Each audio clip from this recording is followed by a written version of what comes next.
Hello बच्चों, welcome to the channel. This side Vikas Chaudhary and welcome to the nursing mission. बेटा मैं channel पर आप सभी बच्चों के लिए एक सीरीज़ लेके आ गया हूँ जिसका नाम है द नर्सिंग मिशन। आप में से भी बहुत सारे बच्चों का मिशन है कि भाई हमें इस साल एम्स नर्सिंग के अंदर एक सीट निकालनी है, तो हम मिलकर उस मिशन को कंप्लीट करते हैं। अब मैं भी इस मिशन में आपके साथ जुड़ चुका हूँ। चैनल के ऊपर मैं फिजिक्स को लेके आया हूँ बेटा। इसके अंदर हम जितने भी चैप्टर्स हैं उन सभी चैप्टर का कॉन्सेप्ट के साथ साथ जितने भी इंपॉर्टेंट क्वेश्चन हैं वो अपन एक एक करके करने वाले हैं। और आज का जो हमारा चैप्टर है वो है यूनिट एंड डायमेंशन। तो बेटा उसको स्टार्ट करते हैं और देखते हैं कि उसके अंदर कौन कौन सी चीज़ें इंपॉर्टेंट है। तो अगर मैं बात करूं बेटा यूनिट एंड डायमेंशन की, तो सबसे पहली चीज़ जो आपको इसके अंदर याद रखनी है वो है फिजिकल क्वांटिटी। फिजिकल क्वांटिटी जो हमारे पास होती है बेसिकली उसको बोलते हैं जिसको अपन मेजर कर सकते हैं, है ना, जिसको अपन क्या कर सकते हैं सर, मेजर कर सकते हैं, और जिसकी क्या है अपने पास यूनिट्स है। तो बेसिकली अपने पास बेटा तीन तरीके की फिजिकल क्वांटिटी होती है। एक है हमारे पास फंडामेंटल, एक है हमारे पास डायरेक्ट, और एक होती है बेटा हमारे पास सप्लीमेंट्री। ठीक है, तो ये तीन प्रकार की हमारे पास फिजिकल क्वांटिटी होती है। फंडामेंटल क्वांटिटी की अगर मैं बात करूं तो ये इंडिपेंडेंट क्वांटिटीज़ है, किसी दूसरी क्वांटिटीज से अपन इसको डेराइव नहीं कर सकते। वहीं पर जो डेराइव्ड क्वांटिटीज़ है वो बेटा डिपेंडेंट क्वांटिटी है, हम उनको दूसरी क्वांटिटीज़ के सहारे बना सकते हैं। दूसरी क्वांटिटीज़ कौन सी? Fundamental quantity. तो हम आपका दो या दो से ज़्यादा फंडामेंटल क्वांटिटी का यूज़ करके एक नई फिजिकल क्वांटिटी डिराइव कर सकते हैं, उसका नाम है डिराइव्ड फिजिकल क्वांटिटी। नहीं समझे बात? और तीसरी बेटा हमारे पास सप्लीमेंट्री क्वांटिटी। सप्लीमेंट्री क्वांटिटी दो ही टाइप की है, एक एंगल है और एक सॉलिड एंगल है। एंगल का जो यूनिट है वो रेडियन है, और जो सॉलिड एंगल की यूनिट है बेटा वो आपकी स्टेरेडियन है। ठीक है, यहाँ पे मैं लिख दिया हूँ उस बात को।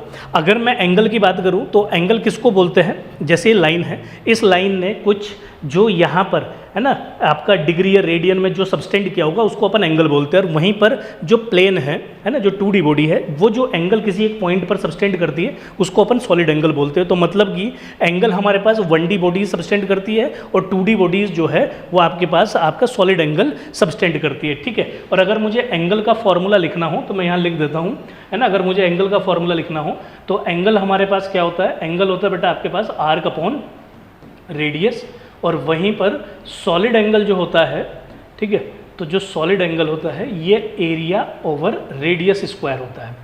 ठीक है, तो ये आपके पास इन दोनों का फॉर्मूला रखेंगे याद, और दोनों के दोनों जो क्वांटिटीज़ है वो डायमेंशन लेस रहती है। ठीक है, ये आगे मैं भी बताऊंगा। अपन दोनों के दोनों क्वांटिटीज़ को क्या बोलते हैं? Dimension less. वहीं पर फंडामेंटल क्वांटिटीज़ हमारे पास टोटल कितने टाइप की रहती है सर? ये हमारे पास 7 टाइप की है। Mass, length, time, temperature, current, luminous intensity and amount of substance. इनकी यूनिट में साथ के साथ लिख दिया हूँ बेटा।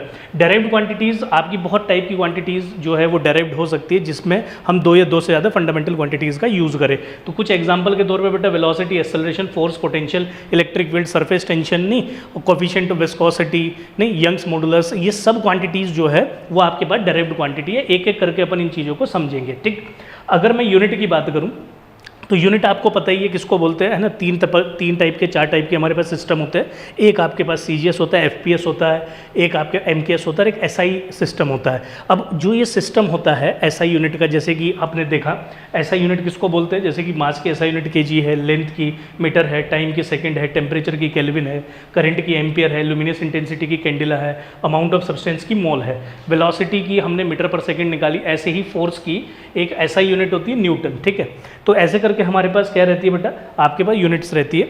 अब यूनिट के अंदर भी क्या रहता है हमारे पास, है ना, मल्टीपल यूनिट्स होती है और सब मल्टीपल यूनिट्स होती है। मान लीजिए जैसे 10 की पावर 3 लिखा तो इसको मैं क्या बोलूँगा? 10 की पावर 6 लिखा तो इसको मैं क्या बोलूँगा? तो एक एक करके समझ लेते हैं। 10 की पावर 1 को आप डेका बोलते हैं, DA से रिप्रेजेंट करते हैं। नहीं, क्या बोलते हैं सर इसको? अपन डेका। और इसको हेक्टा बोलते हैं। 10 की पावर 2 को हेक्टा बोलते हैं। 10 की पावर 3 को अपन किलो बोलते हैं। इसको बेटा जी मेगा। किसको? 10 की पावर 6 को। इसको गीगा। किसको? 10 की पावर 9 को। और 10 की पावर 12 को अपन टेरा, और 10 की पावर 15 को अपन पेटा, 10 की पावर 18 को अपन एक्सा। ठीक है, ऐसे ही जो इसकी सब यूनिट्स है, 10 की पावर -1 को अपन डेसी बोलेंगे, 10 की पावर को अपन सेंटी बोलेंगे, -2 को, -3 को बेटा अपन मिली बोलेंगे, आपने याद रख लेनी है। इसको अपन माइक्रो बोलेंगे। 10 की पावर 9 को नैनो, है ना। इसको अपन क्या बोलेंगे? पिको। 10 की पावर -12 को, इसको फेम्टो और फर्मी दोनों नाम से जाना जाता है। 10 की पावर -15 को, 10 की पावर -18 को अपन एटो बोलेंगे। नहीं, अब इसके अलावा कुछ आपको, है ना, लार्ज यूनिट्स भी याद रखनी है। डिस्टेंस को मेजर करने के लिए। तो unit for large distance, astronomical unit, light year और पार्सेक। ठीक है, तो ये हमारे पास 3 यूनिट होती है। एस्ट्रोनॉमिकल यूनिट किसको बोलते हैं? एस्ट्रोनॉमिकल यूनिट आपकी एवरेज डिस्टेंस को रिप्रेजेंट करती है बिटवीन, है ना, average distance between earth and sun. तो एक एस्ट्रोनॉमिकल यूनिट होता है 1.496 इंटू 10 की पावर 11 मीटर। लाइट ईयर उसको बोलेंगे बेटा जो डिस्टेंस लाइट ने वैक्यूम में ट्रेवल की है एक ईयर के अंदर। तो distance travelled by light in 1 year in vacuum, तो 1 लाइट ईयर अपना होता है 9.46 इंटू 10 की पावर 15 मीटर। पार्सेक जो है ये भी लेंथ को ही मेजर करने का बेटा एक मेथड है, पर इसके अंदर आप ध्यान देंगे it is the distance eight which an arc of length 1 astronomical unit subtended an angle of 1 second of arc. क्या मतलब हुआ भाई, ये जैसे कि सन है, ये अर्थ है, इन दोनों के बीच की जो एवरेज डिस्टेंस है उसको अपन 1 एस्ट्रोनॉमिकल यूनिट बोलते हैं। अब सन ने कहीं दूरी पर आपके पास एक आर्क सेकंड में, है ना, एक आर्क सेकंड का जो एंगल सबस्टेंड किया है जिस दूरी पर, उसको अपन पार्सेक बोलते हैं। बच्चे बोलेंगे सर 1 आर्क सेकंड का मतलब क्या हुआ? आप घड़ी ले लीजिए, आप घड़ी में जैसे 12 बज रहे, आप 12 से 12 एक सेकंड पे जाएंगे, है ना, 12 to 12.1 सेकंड पे जैसे आप जाएंगे, तो इस एक सेकंड ने जो एंगल सबस्टेंड किया है, इस एंगल को अपन 1 आर्क सेकंड बोलते हैं। तो ऐसे ही सन ने जो 1 आर्क सेकंड एंगल सबस्टेंड किया है अर्थ से, वो कितनी दूरी पे किया है, उसको अपन 1 पार्सेक बोलते हैं। पार्सेक का मतलब हो गया पैरेलैटिक सेकंड। ठीक है, तो 1 पार्सेक की जो यूनिट होती है, ठीक है, 1 पार्सेक की जो वैल्यू होती है वो होती है 3.26 लाइट ईयर। तो इस डिस्टेंस को अपन पार्सेक बोलते हैं। अब क्वेश्चन आता है कि सर 1 आर्क सेकंड में कितना एंगल होता है? 1 आर्क सेकंड में होता है, मैं यहाँ लिख देता हूँ, अगर आप इसको भी याद रखेंगे बहुत बढ़िया। 1 आर्क सेकंड में एंगल होता है 1/3600 डिग्री। इस डिग्री को, है ना, डिग्री में से लिख देता हूँ, इस डिग्री को आप रेडियन में कन्वर्ट करेंगे तो π/180 से मल्टीप्लाई कर लेंगे। ठीक है, ये कन्वर्जन का सिंपल तरीका हुआ। आगे बढ़ते हैं। अब अगर मैं बात करूँ, आप ठीक है एक दो क्वेश्चन देख लेते हैं इस पर। तो जैसे कि हमारे से क्वेश्चन में बोल दिया कि कन्वर्ट करके बताइए आप एक्सेलरेशन 2 km/h² को सेंटीमीटर पर सेकेंड स्क्वायर के अंदर। तो देखो कैसे होने वाला है। तो भैया 2 km/h²। तो देखो भाई 1 किलोमीटर को सेंटीमीटर में कन्वर्ट करना है, तो 1 किलोमीटर को अगर मीटर में लिखूंगा तो 10, है ना, वो 10 की पावर 3 मतलब 1000 मीटर लिखूंगा। एक आर को, है ना, 1 आर जो होता है वो 3600 सेकेंड रहता है, उसका स्क्वायर कर दिया। इसको आपने सेंटीमीटर में लिखना है, तो 2 × 10 की पावर 3 × 10 की पावर, नीचे लिख देता हूँ, है ना, यहाँ लिख देते हैं, तो कितना हो जाएगा 2 × 10 की पावर 3 × 1 मीटर के अंदर 10 की पावर 2 सेंटीमीटर होता है, और इसको मैं लिख दूंगा 36 × 36 × 10 की पावर 4। ठीक है, तो 10 की पावर 5 बन गया, तो ये बचा 10, तो ऊपर बच गया मेरे पास 20 बाय, नीचे रह गया 36 × 36। इसको कैंसिल आउट करेंगे, ये 18। तो अगर मैं इसको सॉल्व करता हूँ 36 × 18 4, ये हो गया इतना, और दैट इज योर 36, तो 8416। तो ये मेरे पास आ गया 10/648। इसको सॉल्व अगर मैं करता हूँ, ठीक है, तो मेरे पास कितना आ जाएगा, ये अपन गया 25, ठीक है, तो ये गया 324, तो ये बन गया हमारे पास 0.015 centimetre second to the power -2। ठीक है, तो अगर मुझे कन्वर्ट करने के लिए बोला तो आप इस तरीके से डायरेक्ट इसमें कन्वर्जन कर सकते हैं। अगला क्वेश्चन देखते हैं। अब मेरे से बोला कि 1 लाइट ईयर के अंदर कितने मीटर है बेटा, तो आपको अभी लिखवाया 1 लाइट ईयर के अंदर कितना होता है 9.46 × 10 की power 15। And what is it's order of magnitude. Order of magnitude को आप समझ लेंगे। ऑर्डर ऑफ मैग्नीट्यूड 10 की पावर को रिप्रेजेंट करता है, जैसे कि मैंने लिखा x × 10 की पावर a। तो जो ये 10 की पावर a है ये ऑर्डर ऑफ मैग्नीट्यूड है। इसको क्या बोलते हैं sir upon, order of magnitude. बस इसकी एक शर्त है कि भैया जो ये x है, this x should be greater than 0.5 and less than 5। अब आप अपना नंबर देख लो, 1 लाइट ईयर को आपने लिखना है बेटा किसमें, 1 लाइट ईयर को आपने ऑर्डर ऑफ मैग्नीट्यूड में लिखना है। तो ये मेरे पास आ रहा है 9.46 × 10 की पावर 15। तो ये x हो गया, और ये 10 की पावर, x की value should be less than 5 और ग्रेटर देन 0.5। तो मैं इसको रीअरेंज करके लिखूंगा तो कितना आएगा 0.946 × 10 की पावर 16। अब ये वैल्यू हमारे पास इसके बीच में लाई कर रही है, तो जो अब ये x की वैल्यू है वो ऑर्डर ऑफ मैग्नीट्यूड को, 10 की जो वैल्यू है वो अब किसको रिप्रेजेंट करेगी, ऑर्डर ऑफ मैग्नीट्यूड को। तो इस हिसाब से हमारे पास जो बेटा जी ऑर्डर ऑफ मैग्नीट्यूड है वो कितना आ गया सर, दैट इज योर 16 भाई। ठीक है बेटा जी। तो दैट इज़ योर 16। तो एक लाइट ईयर का जो ऑर्डर ऑफ मैग्नीट्यूड है वो 10 की पावर 16 आया, तो मतलब ऑर्डर ऑफ मैग्नीट्यूड हो गया 16। जो 10 की पावर होती है उसको अपन ऑर्डर ऑफ मैग्नीट्यूड बोलते हैं। बहुत बढ़िया, इस बात को ध्यान रखेंगे। अब आते हैं अपन डायमेंशन पे। डायमेंशन किसको बोलते हैं? अब इस बात को बहुत ध्यान से सुनेंगे आप सभी बच्चे। डायमेंशन किसको बोलते हैं मैं एक एग्जाम्पल से समझाता हूँ आपको। मान लीजिए कि वेलोसिटी है, वेलोसिटी की यूनिट क्या रहती है सर? दैट इज़ मीटर पर सेकेंड, है ना, मीटर सेकेंड की पावर -1। अब उसके बाद एक्सेलरेशन है, तो एक्सेलरेशन की यूनिट क्या रहती है उसको भी मैं लिख देता हूँ। एक्सेलरेशन की यूनिट रहती है मीटर सेकंड की पावर -2। अब आपको पता है कि वेलोसिटी और एक्सेलरेशन दोनों की दोनों डेराइव्ड क्वांटिटी है। डेराइव्ड क्वांटिटी फंडामेंटल क्वांटिटीज़ को जोड़ के मिलती है, मतलब डेराइव्ड यूनिट जो होगी वो किससे मिलेगी आपको? फंडामेंटल यूनिट्स के एडिशन से मिलेगी, मतलब कि उनके ग्रुपिंग से मिलेगी। तो अगर मैं वेलोसिटी को देखूँ, वेलोसिटी में भी मीटर है, एक्सेलरेशन में भी मीटर है, इसमें भी सेकंड है, इसमें भी सेकंड है। तो मतलब कि वेलोसिटी और एक्सेलरेशन दोनों ही जो यूनिट है उन दोनों में फंडामेंटल यूनिट सेम है। सिर्फ डिफरेंस किसका आ रहा है? जो उसको डिफरेंशिएट कर पा रहा है वो है -1 और -2 का। वरना यहाँ पर मीटर की पावर 1 है, यहाँ पर भी मीटर की पावर 1 है, पर यहाँ सेकंड की पावर -1 और दूसरे में सेकंड की पावर -2। तो ये पावर का भी बहुत ज़्यादा इंपॉर्टेंस है, क्योंकि वेलोसिटी और एक्सेलरेशन में अगर मैं फंडामेंटल यूनिट्स को देखूँ तो वो तो सेम ही है, पर उनकी पावर डिफरेंशिएट कर गई, तो पावर डिफर कर गई, जिसकी वजह से ये दोनों यूनिट अब अलग अलग फिजिकल क्वांटिटी को रिप्रेजेंट कर रही है। तो जो ये पावर है, इसी पावर को अपन क्या बोलते हैं? डायमेंशन। तो भैया हमने किसी भी फंडामेंटल क्वांटिटी को किस पावर तक रेज किया है किसी फिजिकल क्वांटिटी के अंदर, उस पावर को अपन डायमेंशन बोलते हैं, और इसके रिप्रेजेंटेशन को डायमेंशन फॉर्मूला। तो हमारे पास जो फंडामेंटल यूनिट्स है या फंडामेंटल जो क्वांटिटीज है उनकी अपन सबसे पहले क्या लिख लेते हैं? डायमेंशन लिख लेते हैं। तो जैसे कि मास के लिए m डायमेंशन यूज़ करेंगे और ब्रैकेट बना देंगे तो ये डायमेंशन फॉर्मूला बन जाएगा। लेंथ के लिए बेटा अपन l यूज़ करेंगे, टाइम के लिए t, और जो इनकी यूनिट है वही अब इनकी डायमेंशंस है जो बची हुई फिजिकल क्वांटिटी है। तो कैंडेला cd और मोल के लिए MOL और ये ब्रैकेट में रखेंगे, तो ये सब इनके डायमेंशंस हो गए। अब इन डायमेंशन को यूज़ करके हम जो डेराइव्ड क्वांटिटीज़ हैं उनके डायमेंशन को लिखेंगे। अब ये चीज़ हम देखते हैं एक एक करके बेटा क्वेश्चंस के थ्रू, ठीक है। डायमेंशन और डायमेंशन फॉर्मूला आपको क्लियर हो गया होगा। अब जैसे कि मेरे पास एक क्वेश्चन है, the quantity which have the same dimension as that of solid angle. अभी मैंने आपको थोड़ी देर पहले बोला था सॉलिड एंगल डायमेंशन लेस है, तो हम चेक करते हैं कि इनमें से कौन कौन सी वो फिजिकल क्वांटिटी का सेट है जो डायमेंशन लेस है। स्ट्रेस क्या होता है? फोर्स अपॉन एरिया, तो ये तो डायमेंशन लेस नहीं होगा, एंगल डायमेंशन लेस रहेगा, पर दोनों के दोनों उसके बराबर होने चाहिए। स्ट्रेन जो होता है वो change in length upon original length होता है, तो ये भी डायमेंशन लेस। पर आर्क जो है वो मीटर में मेजर होगा, तो ये भी गलत, ये भी गलत। एंगुलर स्पीड एंड स्ट्रेस, ये भी गलत, क्योंकि इन दोनों की तो यूनिट रहेगी। स्ट्रेन एंड एंगल, स्ट्रेन हो गया डेल्टा L/L, तो ये अपने पास डायमेंशन लेस हो गया। एंगल भी अपने पास डायमेंशन लेस होता है, और सॉलिड एंगल भी डायमेंशन लेस होता है। तो कौन सा ऑप्शन हो गया सर हमारे पास? D option. Now moving to the next question.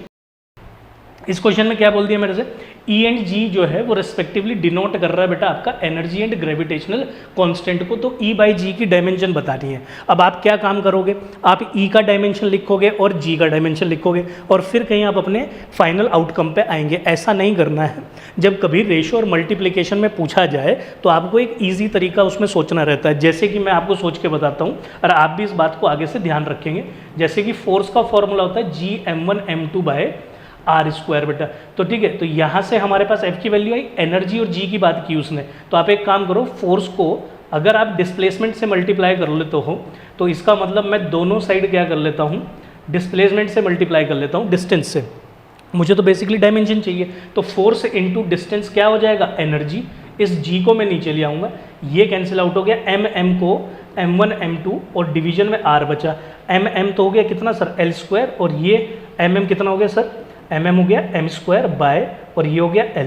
तो आप इसको लिखेंगे तो ये हो जाएगा M2, और ऊपर जाके बन जाएगा L की पावर -1। तो मैं लिख देता हूँ M2 L की पावर -1 T0। तो ये कुछ मेरा इसका डायमेंशन आया। आप चेक कर लो ऐसा किस ऑप्शन के अंदर है, M2 L की पावर -1 T0। आप ऐसा नहीं है कि अलग अलग डायमेंशन निकाल के रख कर तब उसको नहीं कर पाते, पर थोड़ा टाइम टेकिंग हो जाता है, इससे हमारा आंसर जल्दी आ गया। कुछ बच्चे कह सकते हैं कि सर आर तो इसमें रेडियस है, आपने उसको डिस्टेंस से मल्टीप्लाई कर दिया। ये सिर्फ डायमेंशन के अंदर इजी करने के लिए मैंने आपको बताया है, ऐसा नहीं है ना, मैं डायमेंशन को निकालने के लिए काम कर रहा हूँ, क्योंकि आपके पास रेडियस और लेंथ और डिस्टेंस इन सब की डायमेंशन सेम होती है। तो आगे बढ़ते बेटा, तो इस वाले क्वेश्चन में देखते हैं, ऐसे ही हमारे पास बॉयल्स लॉ का प्रोडक्ट है ना, Boyle's law the product PV remains constant the dimension of PV. अब मुझे आप बताओ, पीवी जो होता है प्रेशर इनटू वॉल्यूम, ये वर्क को रिप्रेजेंट करता है और वर्क ही किसको रिप्रेजेंट करती है, एनर्जी को। तो डायरेक्ट आंसर हो गया हमारे पास ए ऑप्शन बेटा। अगले क्वेश्चन पे आते हैं, इसमें हमारे बोला let the inductance and resistance be denoted by L and R respectively. तो डायमेंशन पूछिए आपको एल बाय आर की। अब इसमें दिमाग लगाएंगे भाई कैसे, देखो एक चीज़ मैं आपको बताता हूँ, आर जो है वो रेजिस्टेंस है बेटा, ठीक है, और ऐसे ही इंडक्टर का रेजिस्टेंस एक्सएल है और कैपेसिटर का एक्सी है। आर का अगर डायमेंशन कुछ हुआ, ठीक है, कोई डायमेंशन होगा, रेजिस्टेंस का बिल्कुल होगा, तो एक्सएल का भी वही डायमेंशन होगा और एक्सी का भी वही डायमेंशन होगा, क्योंकि ये तीनों के तीनों रेजिस्टेंस को रिप्रेजेंट करते हैं। तो मैं एक काम कर लेता हूँ, यहाँ से एक्सएल को ओमेगा एल लिख लेता हूँ। अब ऐसा क्यों कर रहा हूँ मैं बताऊंगा, क्योंकि एक्सएल आपके पास रेजिस्टेंस को रिप्रेजेंट करता है और मुझे एल बाय आर की वैल्यू चाहिए। तो इस वाले में एल तो आ गया, मैं एक काम कर लेता हूँ, दोनों तरफ आर आर से डिवाइड कर लेता हूँ, ठीक है, इससे मुझे चीज़ें आसान हो जाएगी। कैसे भाई, ये एक्सएल है, इसका जो डायमेंशन होगा आर का डायमेंशन सेम होगा, तो ये दोनों वैल्यूज कैंसिल आउट करके डायमेंशन लेस बना लेगी और यहाँ से मुझे एल बाय आर का डायमेंशन मिल जाएगा। बहुत बढ़िया सर, ठीक है, तो अपन इसको ईजी कर लेते हैं। ओमेगा को क्या लिख लेंगे, 2 पाई बाय टी, तो ये हो गया एल बाय आर। तो मतलब कि मैं यहाँ से एल बाय आर को अलग से लिख लेता हूँ, तो ये बन जाएगा टी बाई 2 पाई और ये हो जाएगा एक्सएल बाय आर। अब आप देख के बताओ, टी का डायमेंशन तो टी है ही, 2 पाई डायमेंशनलेस, और एक्सएल और आर का जब अपन रेशियो करेंगे तो वो डायमेंशनलेस के बराबर आएगा। तो ये पूरी वैल्यू जो एल बाय आर की थी, अब ये सिर्फ किसके बराबर बच गई, टी के बराबर। तो मतलब m0 L0 T, ये मेरे पास फाइनल आंसर हो जाएगा। आपको अलग अलग लिखने की जरूरत नहीं है, m0 L0 T। तो कौन सा ऑप्शन हो गया सर, डी ऑप्शन। तो इस तरीके से आप अपना दिमाग लगाएंगे तो ईजिली डायमेंशन अपन कैलकुलेट कर पाएंगे। अब अगला क्वेश्चन क्या कहता है हमारे से, which of the following expression can be deduced on the basis of dimension analysis. तो पूछ रहा है कि डायमेंशन एनालिसिस के थ्रू आप किस किस फॉर्मूले को आप डेराइव कर सकते हो। तो पहले मैं यहाँ लिख देता हूँ, आप याद रखेंगे बेटा, कुछ लिमिटेशंस है आपके पास डायमेंशन एनालिसिस मेथड की, है ना, लिमिटेशन ऑफ डायमेंशनल एनालिसिस। तो इसकी डायमेंशनल एनालिसिस की कुछ लिमिटेशन क्या है, जैसे कि पहली लिमिटेशन ये है कि भाई आपके पास जो एक्सपोनेंशियल साइन कॉस जो फंक्शंस है, या उसके अलावा लोगैरिथम जो फंक्शन है, वो आपके पास इसमें डायमेंशन लेस होते हैं, ठीक है। तो मतलब कि मैं लिख देता हूँ ऐसे करके, न्यूमेरिक कॉन्स्टेंट्स, है ना, उसके बाद आपके पास ट्रिग्नोमेट्रिक रेशियोज एंड आपके पास logarithm and exponential quantities, exponential values are dimensionless, ठीक है। ये हमारे पास डायमेंशनलेस होती है। तो मतलब कि अगर मेरे पास कहीं भी ये लिखी आ जाए, ठीक है, तो उसका तो डायमेंशन मुझे पता ही नहीं होगा, तो मैं उसको डेराइव भी नहीं कर पाऊंगा। तो इसका मतलब ये हो गया कि कहीं पर अगर कॉस लिखा आ गया, एक्सपोनेंशियल वैल्यू लिखी आ गई, तो हम इसको क्या नहीं कर सकते, डायमेंशनल एनालिसिस मेथड से फाइंड नहीं कर सकते, क्योंकि ये डायमेंशनलेस क्वांटिटीज़ है। तो जब मेरे पास, मुझे कैसे पता चलेगा अगर मेरे पास कोई डायमेंशनलेस वैल्यू लिखी आ रही है, तो मुझे ये नहीं पता चलेगा ना कि वहाँ ई आएगा, लॉग आएगा, साइन आएगा, कॉस आएगा, तो मेरे लिए बड़ा चैलेंज बन जाएगा। तो ये क्वांटिटीज़ में इससे नहीं कर सकता, सिर्फ और सिर्फ आप इससे 6 पाई, है ना, ईटा वी आर की वैल्यू को फाइंड कर सकते हो, क्योंकि इसमें सारी की सारी वैल्यूज आपको, जैसे कि कोई बच्चा बोलेगा कि सर इसमें 6 पाई तो आपको नहीं पता, हाँ, जब मैं फॉर्मूले को डेराइव करूंगा तो मुझे उसमें 6 पाई की वैल्यू एग्जैक्टली नहीं पता होगी, उसको मुझे कांस्टेंट मानना पड़ेगा, पर आगे के जो मल्टीपल्स है उसको अपन ईजिली फाइंड कर सकते हैं, ठीक है। तो मूव करते हैं नेक्स्ट क्वेश्चन पे। अच्छा, तो अब हमारे पास अगला कॉन्सेप्ट क्या है आपका, principal of homogeneity and application of dimension analysis. तो प्रिंसिपल ऑफ होमोजेनिटी इसमें बहुत इंपॉर्टेंट है, तो हम एक बार उसको समझ लेते हैं। प्रिंसिपल ऑफ होमोजेनिटी क्या बोलता है, प्रिंसिपल ऑफ होमोजेनिटी बोलता है कि left hand side should be equal to right hand side, है ना। क्या बोलता है, left hand side should be, आप याद रखेंगे, should be equal to right hand side, ठीक है। तो प्रिंसिपल ऑफ होमोजेनिटी का कहना है कि left hand side right hand side के बराबर होनी चाहिए। और दूसरा पॉइंट है उसका कि सेम डायमेंशन, है ना, सेम डायमेंशंस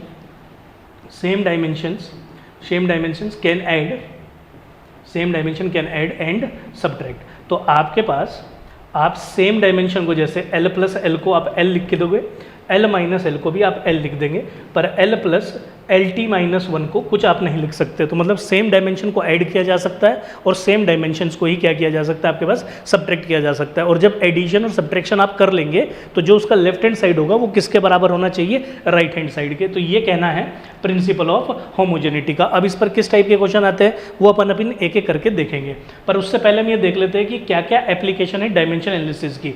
तो बेसिकली इसकी तीन एप्लीकेशन होती है बेटा। पहली एप्लीकेशन है कि ये फॉर्मूला करेक्टनेस में हमें मदद करता है, कि भैया ये देखने में मदद करता है कि जो फॉर्मूला लिखा है क्या वो करेक्ट है या नहीं है, और किस पर बेस्ड, प्रिंसिपल ऑफ होमोजेनिटी पर। मान लीजिए जैसे कि सपोज कर लेते हैं, एक एग्जांपल से समझते हैं। मेरे पास एक फॉर्मूला है v is equals to u plus a t. अब क्वेश्चन आता है कि सर क्या ये फॉर्मूला सही है या गलत है, तो इसको चेक करना होगा मुझे डायमेंशनली। कैसे, तो अपन इसका लेफ्ट हैंड साइड का डायमेंशन चेक करेंगे और राइट हैंड साइड का डायमेंशन चेक करेंगे। एक बार कर लेते हैं। तो अगर मैं इसके लेफ्ट हैंड साइड की डायमेंशन देखूँ तो ये वेलोसिटी को रिप्रेजेंट कर रहा है, ये वाली dimension L T minus one होती है। अब अपन राइट हैंड साइड को देखते हैं। अब राइट हैंड साइड में एडिशन आ गया, तो ये भी वेलोसिटी है, तो ये हो गया एल टी माइनस वन, बीच में लगाइए आप प्लस। एक्सेलरेशन का डायमेंशन कितना होता है sir, L T minus two, और टाइम का डायमेंशन होता है टी। तो बेस सेम, पावर ऐड हो जाएगी, तो इसको मैं लिख दूंगा L T minus one plus, ये अगर माइनस टू प्लस वन करोगे पावर में तो minus two plus one minus one बचा, तो ये कितना हो गया एल टी माइनस वन। अब देखो यहाँ पर क्या आ गया, ये L T minus one dimension है, ये भी L T minus one dimension है। अभी आपने क्या बोला था कि सेम डायमेंशन ऐड भी हो सकती है और सब्ट्रैक्ट भी हो सकती है। तो L T minus one add होके सेम वही वैल्यू देगा, मतलब वही डायमेंशन देगी एल टी माइनस वन के। तो इसका मतलब इसको रिजॉल्व करके मैं क्या लिखूंगा, एल टी माइनस वन। तो आपसे दूसरी बात क्या बोली थी प्रिंसिपल ऑफ होमोजेनिटी ने, इन्होंने बोला था कि लेफ्ट हैंड साइड किसके बराबर होनी चाहिए हमेशा, राइट हैंड साइड के। तो जब मुझे कोई फॉर्मूला चेक करना होता है कि वो करेक्ट है नहीं है, तो उसकी लेफ्ट हैंड साइड किसके बराबर होनी चाहिए, राइट हैंड साइड के। अगर left hand side right hand side के बराबर आ जाती है तो वो फॉर्मूला करेक्ट है। तो यहाँ आप चेक कर लो कि इसका जो लेफ्ट हैंड साइड था और इसका जो बेटा राइट हैंड साइड था, दोनों का dimension L T minus one आ गया। तो इसका मतलब लेफ्ट हैंड साइड किसके बराबर होगी आपके पास, राइट हैंड साइड के। तो इसका मतलब ये फॉर्मूला करेक्ट है। तो ऐसी चीज़ों को करने के लिए भी आप किसका यूज़ करते हो, डायमेंशन एनालिसिस मेथड का यूज़ करते हो। तो ये इसकी पहली एप्लीकेशन है। ऐसे, और देखो कोई भी जितनी भी एप्लीकेशन है they all are based on what, they all are based on principle of homogeneity, मतलब कि इन दो पॉइंट पे ही आपको फोकस रखना है। अगला होता है इसका काम फॉर्मूला डेरिवेशन का, उसको मैं आपको क्वेश्चन के थ्रू समझाऊंगा, तो वहां से आपको बात क्लियर हो जाएगी बेटा। तो मतलब कि हम डायमेंशन एनालिसिस मेथड को यूज करके कुछ फॉर्मूलेज भी डेराइव कर सकते हैं, बट शर्त क्या है कि आप उन फॉर्मूलों को डेराइव नहीं कर सकते जिसमें ट्रिग्नोमेट्रिक आइडेंटिटी या ट्रिग्नोमेट्रिक रेशियोज आ रहे हो, लोगैरिथम एक्सपोनेंशियल वैल्यूज आ रखी हो, क्योंकि ये तो डायमेंशन लेस होती है, तो इसको आप कैसे डेराइव कर लोगे, नहीं कर सकते।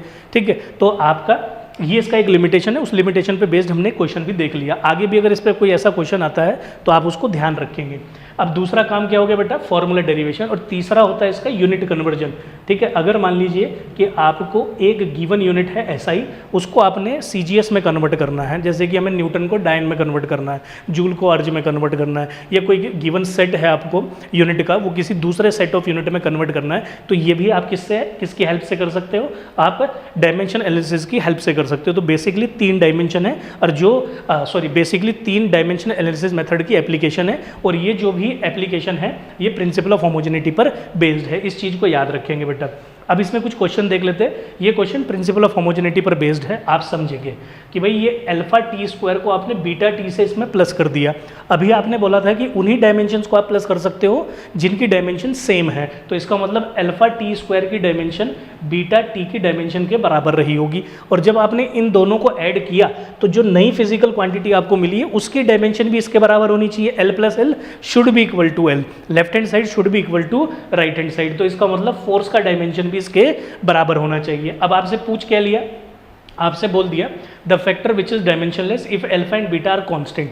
तो आपको बताना है कि अल्फा बीटा का कौन सा इनमें से फैक्टर है जो डायमेंशन लेस के बराबर आ रहा है। तो उसके लिए मुझे पहले अल्फा और बीटा की डायमेंशन निकालनी पड़ेगी।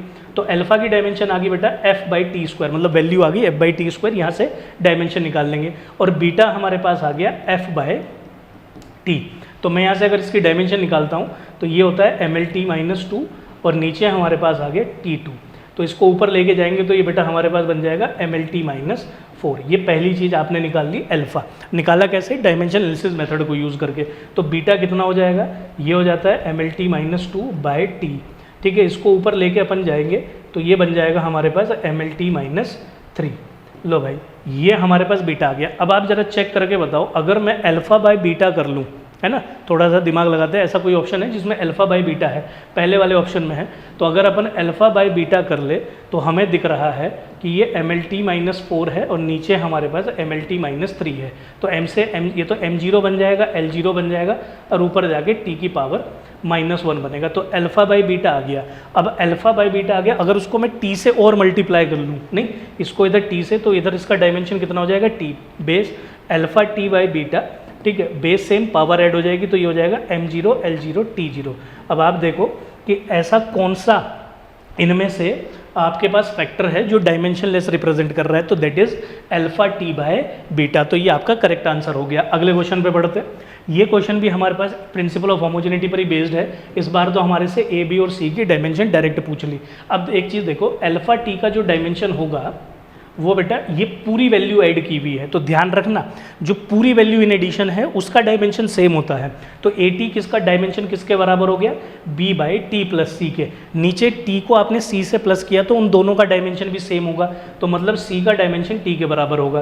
तो लो भाई c का डायमेंशन तो आ गया आपके पास t, और ये दोनों का डायमेंशन अब v के बराबर रहेगा, है ना, क्योंकि l plus L equals to L and left hand side should be equal to right hand side. तो यहाँ से आप निकाल लेंगे at किसके बराबर हो गया v, तो a आ गया v बाई टी।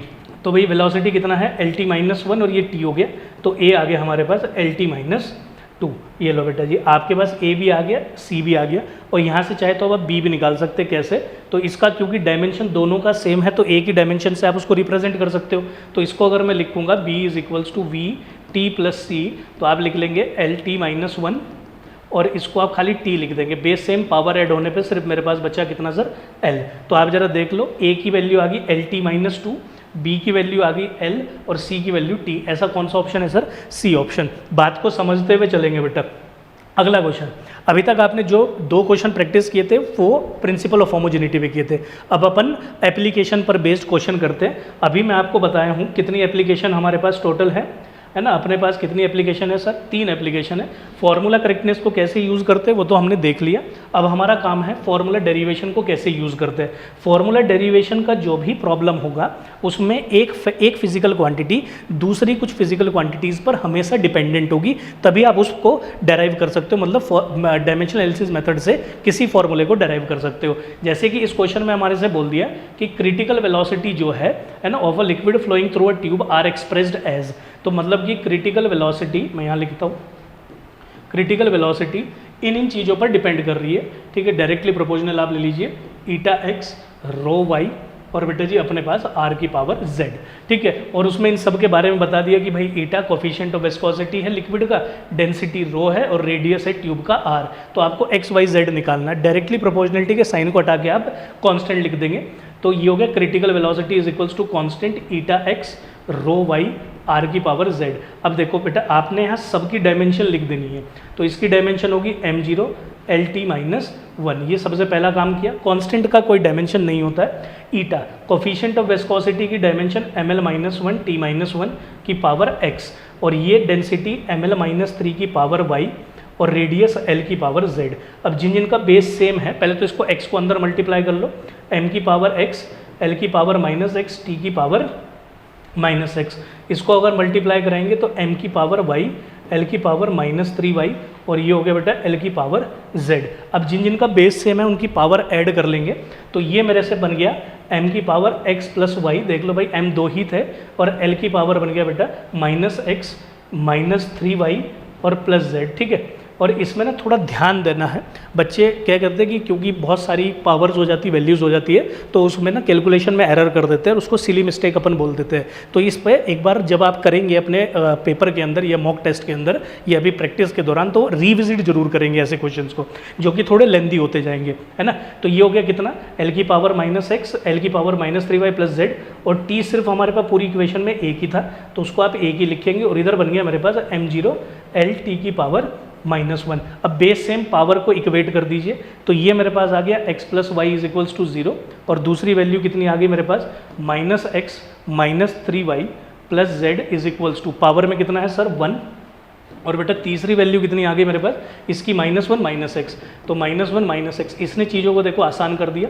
x की वैल्यू यहाँ से 1 आ गई और ये y is equals to -x है, तो y की वैल्यू भी यहाँ से -1 आ गई। अब इन सबको यहाँ सब्सटीट्यूट कर लो, -1 ये हो गया -3 -y plus z is equals to 1, तो बेटा ये मेरे पास आ गया -1 प्लस, है ना, तो ये हो गया +3 plus z is equals to 1, तो ये हो गया 2 plus z is equals to 1, तो z इज इक्वल्स टू -1, तो मतलब कि x की वैल्यू आ गई 1, y की वैल्यू आ गई -1 और z की वैल्यू आ गई -1। ऐसा आप अपना ऑप्शन देखो किसमें है, 1 -1 -1, तो that is your B option. ठीक है, सिंपली इस तरीके का क्वेश्चन आप फॉर्मूला डेरिवेशन वाला जो मेथड है उसके थ्रू अपन कर लेंगे। इस फिनोमिना को एप्लीकेशन के थ्रू डायमेंशन एनालिसिस के फॉर्मूला डेरिवेशन मेथड बोलेंगे बेटा।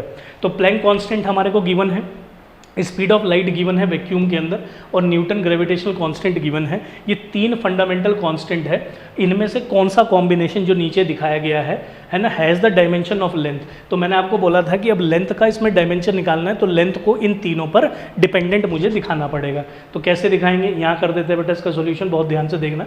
तो length is directly proportional to h, दूसरा क्या है स्पीड, और तीसरा है g। कैसे डिपेंडेंट है, आप ABC में मान लो। ठीक है, बहुत बढ़िया सर, हमने ABC में मान लिया। अब यहाँ से आप डायरेक्टली प्रोपोर्शनलिटी को हटाएंगे, कांस्टेंट लिखेंगे, h की पावर a, c की पावर b और g की पावर c। अब इन सब का डायमेंशन चाहिए, तो h का डायमेंशन कैसे निकलता है, E is equals to HF, तो h हो जाएगा एनर्जी बाय फ्रीक्वेंसी। ठीक है, तो एनर्जी का जो डायमेंशन फॉर्मूला होता है वो होता है mL2T-2, नहीं, और फ्रीक्वेंसी का हमारे पास होता है t की पावर -1, ये ऊपर जाएगा तो ये बन जाएगा mL2T की पावर -1। लो भाई, h का डायमेंशन आ गया। c का डायमेंशन आपको पता ही है कितना होता है सर, LT-1। g का डायमेंशन आप यहाँ से निकालेंगे, f is equals to g m²/r², ये हो जाएगा mLT-2 L²/m², that is your g। तो बेटा g का डायमेंशन हो गया m की पावर -1 L3T की पावर -2। तो ये आपने सबकी डायमेंशन निकाल ली। इन डायमेंशंस को आप अब ऊपर सब्सटीट्यूट करेंगे और ABC की वैल्यू निकालेंगे। तो कैसे निकालेंगे भाई, इसको मैं लिख देता हूँ L। ठीक है, कांस्टेंट का डायमेंशन कुछ नहीं होता, h का जो डायमेंशन है आप वो लिख दीजिए, दैट इज़ mL2 T की पावर -1, बेटा पावर होगी a। ठीक है, उसके अलावा c कितना हो गया, ये हो गया सर LT-1, पावर हो गई b, और ये कितना रह गया हमारे पास, m की पावर -1 L3T की पावर -2 और पावर होगी बेटा c। तो पावर को अंदर जाके मल्टीप्लाई कर लो, देखते क्या वैल्यू हमारे पास बनती है। L इज इक्वल्स टू, ये बन गया m की पावर a, L की पावर 2a, T की पावर -a। अंदर पे इसको मल्टीप्लाई करते हैं, L की पावर b, T की पावर -b, m की पावर -c, L की पावर 3c, T की पावर -2c। अभी मैं आपको थोड़ी देर पहले भी बोला था कि कभी भी जब बड़ी कैलकुलेशन होती है रिविजिट जरूर करेंगे उसको। ठीक है, तो उससे अगर कोई भी प्रॉब्लम दिख रही होगी तो आप उसको हैंड टू हैंड ओमिट करेंगे और अपने नंबर सेव कर ले जाएंगे। तो अब बेस सेम है, पावर ऐड कर दो। m कितने हैं सर इसमें, 2, तो m की पावर a -c। L कितने हैं सर, 3, 1 2 3, तो ये हो जाएगा 2a + b + 3c। और t कितने हैं सर, 1 2, ये भी 3 है, -a -b -2c। और ये हमारे पास आ गया कितना, इसकी वैल्यू है m0 LT0। नहीं, तो अब आपके पास यहाँ से a -c किसके बराबर आ रहा है, 0 के बराबर, और 2a + b + 3c जो है सर वो 1 के बराबर, और -a -b -2c भी किसके बराबर आ रहा है, 0 के बराबर। तो a की वैल्यू c के बराबर आ गई। चाहे तो अब आप यहाँ पर a की जगह, सब जगह c है, c की जगह a रख दीजिए। तो जैसे कि मैंने 2a + b + 3a = 1 बना लिया, तो ये हो गया 5a + b = 1। इसको एक इक्वेशन मार्क कर दिया और a और c को यहाँ रख दिया, तो ये हो गया -a -b -2a = 0। तो यहाँ से मेरे पास आ गया सर -3a -b = 0, तो b = -3a। तो b की वैल्यू को यहाँ -3a रखूँगा तो 5a - 3a = 1, और a की वैल्यू आ गई सर 1/2।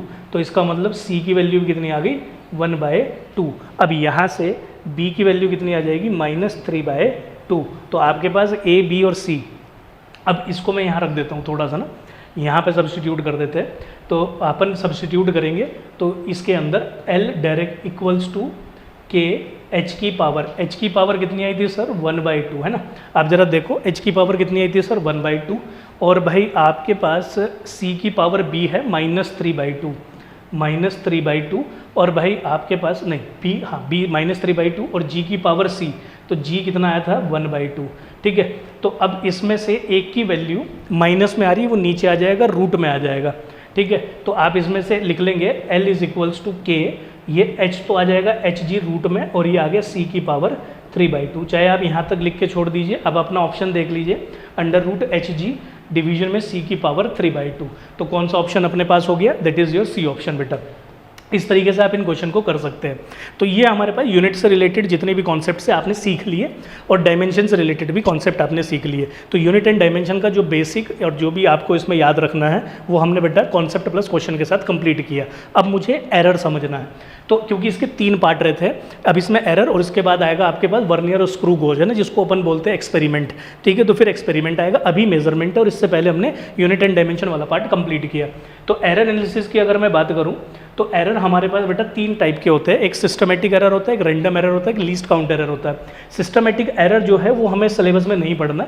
सिस्टमेटिक एरर जो कि ह्यूमन की वजह से होता है, किसी इंस्ट्रूमेंट की वजह से होता है, ठीक है। तो जिस टाइप के एरर है उसको अपन सिस्टमेटिक एरर बोलते हैं। ये ओमिट हो सकते हैं और ये यूनिडायरेक्शन होते हैं। या तो जब आप कोई चीज़, अगर मान लीजिए कि किसी इंस्ट्रूमेंट से मेरे पास कोई चीज़ मेजर गलत हो रही है, तो अगर वो इंस्ट्रूमेंट की गलती है तो वो एक ही टाइप की गलती बार बार दिखाएगा, तो मतलब एक ही डायरेक्शन में एरर कॉज होगा। तो ऐसे एरर को अपन सिस्टमेटिक एरर बोलते हैं। तो इसके बारे में बहुत ज़्यादा हमें नहीं पढ़ना है, हमें ज़्यादा किसके बारे में पढ़ना है? Random error. रैंडम एरर वो एरर्स होते हैं बेटा जिसके बारे में हमें पता नहीं कि किस वजह से हो रहे हैं। एक्सपेरिमेंटल मतलब environmental factor be the reason for them, ठीक है। तो ऐसे एरर्स को अपन रैंडम एरर बोलते हैं। और रैंडम एरर के लिए हमें एक्सपेरिमेंट को रिपीट करना होता है, मतलब कि हमें एक ही चीज़ को अलग अलग बार बार करके मेज़र करना रहता है। और जब हम उसके अलग अलग वैल्यूज़ निकालते हैं, मेजर्ड वैल्यूज़, उन सब का मीन निकालना होता है। जब उसको हम मीन निकाल लेते हैं तो जो उसकी मीन वैल्यू निकल के आती है, फिर हम उसको कंसिडर करते हैं कि ये इसकी सच्ची वैल्यू, ट्रू वैल्यू है, ठीक है। क्योंकि हमें रैंडम एरर जब कॉज होता है तो हमें उसकी ट्रू वैल्यू के बारे में पता नहीं होता, नहीं। तो उस ट्रू वैल्यू को निकालने के लिए मुझे एक्सपेरिमेंट को रिपीट करना होता है, और रिपीटिशन के अंदर जो अलग अलग मेजर्ड वैल्यू आएगी उन सब का एवरेज करना होता है। बेटा मैं 2 बार ये बात बोला तो आपको याद रखनी है, ठीक है। उसके अलावा लीस्ट काउंट एरर कौन सा होता है? जो इंस्ट्रूमेंट, जैसे कि मेरे पास एक मीटर स्केल है, ध्यान से समझना। अब जो मीटर स्केल है, अब मान लीजिए आप जो स्केल यूज़ करते हो, मीटर स्केल, ठीक है, वो 15 सेंटीमीटर का हमारे पास स्केल होता है। उसमें 1 सेंटीमीटर, 2 सेंटीमीटर, 3, 4 ऐसे करके 15 डिवीजन होते हैं। अब जब आप 0 से 1 सेंटीमीटर पे आएंगे तो उसमें 10 डिवीजन होते हैं हमारे पास, छोटे छोटे करके। तो इसका मतलब 1 सेंटीमीटर 10 डिवीजन में डिस्ट्रीब्यूट हो गया। तो एक डिवीजन कितने में हो गया सर? 1/10 सेंटीमीटर, मतलब कि 0.1 सेंटीमीटर। तो इसका मतलब उस मीटर स्केल का जो लीस्ट काउंट है, जो सबसे छोटा काउंट है, 0.1 सेंटीमीटर का है। अगर मैं इससे कोई भी चीज़ मेज़र करता हूँ, सपोज कीजिए मैंने हाथ मेज़र किया और मुझे ये मिल गया, मान लीजिए कि 13 सेंटीमीटर की लेंथ इसकी मिली, जस्ट फॉर एन एग्जांपल, ठीक है। तो मैंने इसको हाथ को मेज़र किया और मुझे 13 सेंटीमीटर मिला। तो अगर मान लीजिए कि अब इस हैंड मेज़र करने में कोई एरर आया लीस्ट काउंट की वजह से, तो 0.1 सेंटीमीटर का एरर आएगा। तो इस टाइप के एरर को अपन लीस्ट काउंट एरर बोलते हैं, जो कि एरर काउंट होता है because of the least count value of that scale या उस इंस्ट्रूमेंट का, ठीक है। तो इसको अपन लीस्ट काउंट एरर बोलते हैं। अब अपन डिस्कस कर लेते हैं सबसे पहले रैंडम एरर, क्योंकि इसमें ब्रॉड वर्जन जो है वो रैंडम एरर का ही है। तो रैंडम एरर के लिए आपको मैंने बता दिया कि आपको एक्सपेरिमेंट रिपीट करना रहेगा। जब आप एक्सपेरिमेंट रिपीट करेंगे तो उसकी अलग अलग क्या आएगी सर? आपके पास मेजर्ड वैल्यूज़ आएगी। क्या आएगी? उसकी मेजर्ड वैल्यूज़ आएगी। तो जो मेजर्ड वैल्यूज़ आई है, मैं भी एग्जाम्पल के तौर पर उसको कंसिडर कर लेता हूँ। A1, A2, A3, A4 और ऐसे करके AN, ठीक है। तो ऐसे मैंने बहुत सारी वैल्यूज़ मेज़र की, तो मेरे पास ये A1, A2, A3 ऐसे करके मेजर्ड वैल्यू आई। अब कितनी मेजर्ड वैल्यू की मैंने कितनी बार मेज़र किया वैल्यू को? N टाइम मेज़र किया, तो मेरे पास AN तक मेजर्ड वैल्यू आई। जब आप अपना मेजर्ड वैल्यू निकाल लेते हो, उस मेजर्ड वैल्यू के बाद आपको बेटा सेकेंड काम करना होता है, ट्रू वैल्यू निकालनी होती है। ट्रू वैल्यू किसको बोलते हैं? कि सर मीन वैल्यू को ही ट्रू वैल्यू बोलते हैं। तो मतलब कि इसको अपन रिप्रेजेंट करते हैं मीन वैल्यू को AM से। तो यहाँ पर AM की जो वैल्यू आएगी वो कितनी आ जाएगी? इन सब का मीन कर दो, A1 plus A2 plus A3, और ऐसे ही जोड़ते चले जाओ N तक और डिवाइड कर दो बेटा N से। तो ये मेरे पास आ गई मीन वैल्यू। इसी मीन वैल्यू को ट्रू वैल्यू बोलेंगे, पहला काम। जब आप ट्रू वैल्यू निकाल लेंगे, फिर आपको निकालना होता है एब्सोल्यूट एरर। फिर क्या निकालना होता है? Absolute error. अब एरर का फॉर्मूला क्या होता है? एरर क्या हो गया? एरर को अगर आपने कभी भी गलती को फाइंड करना है तो आप क्या काम करेंगे भाई? अगर आपको एरर को फाइंड करना है तो आप क्या काम करेंगे? अपनी ट्रू वैल्यू में से, है ना, जो भी आपके पास ट्रू वैल्यू होगी उसमें से अपनी मेजर्ड वैल्यू को माइनस कर देंगे। नहीं, उसमें से क्या कर देंगे सर अपन, मेजर्ड वैल्यू को माइनस कर देंगे। तो ट्रू वैल्यू में से मेजर्ड वैल्यू को माइनस कर दो, बचा हुआ जो है वो एरर मिलेगा। जस्ट फॉर एन एग्जांपल, ये अभी आपने जो मेजर किया था, मान लीजिए 13 सेंटीमीटर का मेजर किया, ठीक है। अब इसमें हमारे पास कोई एरर अगर मुझे फाइंड करना है, तो अगर मुझे इसकी ट्रू वैल्यू पता है, मान लीजिए कि 13.5 सेंटीमीटर इसकी मेजरमेंट थी और आपने मेजर किया इसको 13, तो आपकी ट्रू वैल्यू होगी 13.5, मेजर्ड वैल्यू होगी 13, तो आपका एरर कितने का हो गया, 0.5 का। तो इस तरीके से आप कर सकते हैं। अच्छा, सिस्टमेटिक एरर में तो क्या था कि एक ही टाइप का एरर बार बार कॉज होता है, पर इसमें क्योंकि पता नहीं एरर क्यों कॉज हो रहा है, तो ये बाई डायरेक्शनल एरर होता है। हो सकता है कि एरर जो मिला आपको एक बार, अब आपकी मेजर्ड वैल्यू में कम मिला और एक बार एरर ज़्यादा मिला, तो मतलब नेगेटिव में भी एरर मिल सकता है, पॉजिटिव में भी एरर मिल सकता है। फॉर एन एग्जांपल कि आपके पास ट्रू वैल्यू है, फॉर एन एग्जांपल आपके पास ट्रू वैल्यू है 13.5, जब आपने एक मेजरमेंट किया तो वो 13.4 आता है, अगला मेजरमेंट किया तो 13.6 आता है। तो अगर मैं ऊपर वाले का डिफरेंस निकालूंगा तो वो -0.1 आएगा और इसका निकालूंगा तो प्लस के 0.1 आएगा। तो एरर नेगेटिव और पॉजिटिव दोनों में कॉज हो सकता है, तो इसको बाई डायरेक्शनल बोलते हैं। तो रैंडम एरर जो है आपके पास बाई डायरेक्शनल एरर है, इस बात को भी ध्यान रखेंगे। और इसको करने के लिए मुझे क्या करना रहता है सर, अभी आपने बताया कि मेजर्ड वैल्यू निकालनी होती है, फिर मीन वैल्यू निकालते हैं, मीन वैल्यू के बाद फिर आपको निकालना होता है बेटा इसके अंदर एब्सोल्यूट एरर। क्या निकालना रहता है सर, एब्सोल्यूट एरर। जितनी भी चीज़ें भाई देख लो, सारी चीज़ें मैं एक एक करके बता दे रहा हूँ और इस पर बेस्ड अभी अपन प्रॉब्लम भी करेंगे, ठीक है। फिर आपको क्या फाइंड करना रहता है इसमें, एब्सोल्यूट एरर। एब्सोल्यूट एरर को किससे रिप्रेजेंट करते हैं, डेल्टा ए से। अभी एब्सोल्यूट एरर का फॉर्मूला क्या होगा, true value minus measured value. तो अगर आप पहली वैल्यू में एब्सोल्यूट एरर फाइंड करेंगे तो जो ट्रू वैल्यू है उसमें से आपने अपनी पहली मेजर्ड वैल्यू को माइनस करना है, तो am माइनस a1। ऐसे ही दूसरे का एरर फाइंड करेंगे तो am माइनस a2, और तीसरे का एरर फाइंड करेंगे बेटा तो am माइनस a3, और ऐसे ही अगर nth का आप मेज़र करेंगे तो am माइनस an, ठीक है। तो ये तो आगे सब में एब्सोल्यूट एरर, मतलब कि अब एक्चुअल में एरर कितना है ये आपने फिगर आउट कर लिया। अब इसके बाद आपको नेक्स्ट काम क्या करना रहता है ना, अगला काम क्या करना रहता है, इसके बाद आपको निकालना होता है मीन एब्सोल्यूट एरर। क्या निकालना रहता है सर, मीन एब्सोल्यूट एरर। तो मीन एब्सोल्यूट एरर का फॉर्म क्यों रिप्रेजेंटेशन किससे हो गया, डेल्टा ए एम से, ठीक है। आप जरा चेक करो, मेजर्ड वैल्यूज़ को हमने a1 a2 a3 an माना था, आपके पास मीन वैल्यू को रिप्रेजेंट किया am से, एब्सोल्यूट एरर को बेटा डेल्टा ए से, और मीन एब्सोल्यूट एरर को अपन रिप्रेजेंट कर रहे हैं डेल्टा am से। इनका सिंबॉलिक रिप्रेजेंटेशन भी याद रखना रहता है अपने को। तो मीन एब्सोल्यूट एरर क्या हो जाएगा, सभी का मीन कर दीजिए जितने भी एब्सोल्यूट एरर्स आपके पास आए थे। लो सर कर दिया। तो ये मीन एब्सोल्यूट एरर निकाल के अपन क्या किए, इसमें एक और चीज़ आपसे वो फाइंड करने के लिए बोलता है, जब आप मीन एब्सोल्यूट एरर निकाल लेते हो उसका नाम होता है रिलेटिव एरर और परसेंटेज एरर। तो रिलेटिव एरर और परसेंटेज एरर कैसे निकलता है उसको भी बता देते हैं। रिलेटिव एरर को अपन फ्रैक्शनल एरर भी बोलेंगे, क्या भी बोल देंगे, फ्रैक्शनल एरर बोलेंगे, और परसेंटेज एरर अगर 100 से मल्टीप्लाई करते हैं तो उसको अपन क्या बोल देंगे, परसेंटेज एरर, ठीक है। ये चीज़ें बहुत करके पूछी जाती है तो उसको आप ध्यान रखेंगे, ठीक है। तो अगर मैं रिलेटिव एरर की बात करूं तो इसका फॉर्मूला क्या हो जाएगा, रिलेटिव एरर का आपका जो भी मीन एब्सोल्यूट एरर है, मीन एब्सोल्यूट एरर है, ठीक है, मीन एब्सोल्यूट एरर है, उसको आप अपना डिवाइड कर लीजिए किससे, मीन वैल्यू से। किससे डिवाइड कर लीजिए आप, मीन वैल्यू से। अगर उसको आप 100 से मल्टीप्लाई करेंगे तो आपको परसेंटेज एरर आ जाएगा। तो यहाँ पर कितना हो गया हमारे पास, delta am by am into 100। तो जब कभी भी कोई रैंडम एरर कोज होता है तो वो मैक्सिमम इतनी चीज़ें आपसे करा सकता है।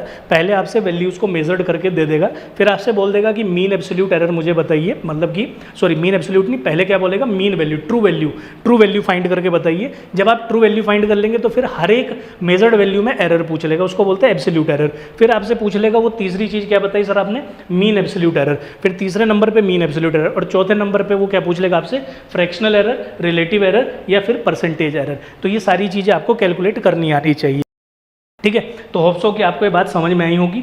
पर जब आप कोई वैल्यू फाइंड कर लेते हैं तो फिर उस एरर को, उसकी मीन वैल्यू को और उसकी ट्रू वैल्यू को रिप्रेजेंट कैसे करते हैं। तो अगला पॉइंट होता है हमारे पास इसका रिप्रेजेंटेशन को लेके, ठीक है। सारी बातों को बेटा अच्छे से समझते हुए चलेंगे, हर एक चीज़ अपन इसमें करेंगे आपका, ठीक है। द नर्सिंग मिशन के अंदर तो आप बिल्कुल बेनिश्चिंत हो जाइए, हर चैप्टर को ऐसे ही इलेबोरेटेड फॉर्म के अंदर अपन करेंगे, ठीक है। तो आप जुड़िए इस मिशन के साथ, अपने दोस्तों को भी जोड़िए, और हम जो है अपनी सीट जो है ऑक्यूपाई करके रहेंगे बेटा पूरी मेहनत के साथ।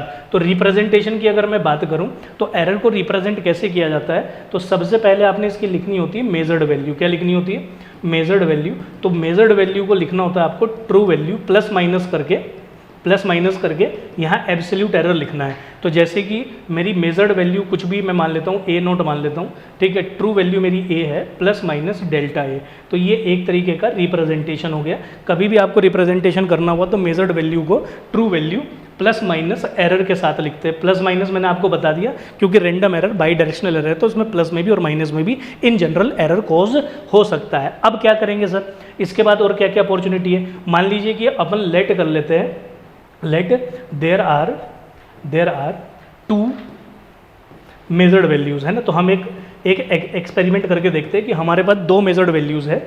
एक है ए नोट जो कि है ए प्लस माइनस डेल्टा ए, और एक है मेरे पास बी नोट जो कि है B plus minus delta B. तो अब अगर मैं इनको क्या करूं, ऐड कर दूं ए नोट बी नोट को, या ए नोट बी नोट को माइनस कर दूं, या इन दोनों को मल्टीप्लाई कर दूं, या इन दोनों को डिवाइड कर दूं, तो मेरे पास जो एरर आएगा वो कैसे कैलकुलेट होगा। तो मैं डायरेक्ट उसके लिए फॉर्मूला लिखता हूँ बेटा, यहाँ आप समझते हुए चलेंगे। इसको अपन बोलते हैं एरर इन एडिशन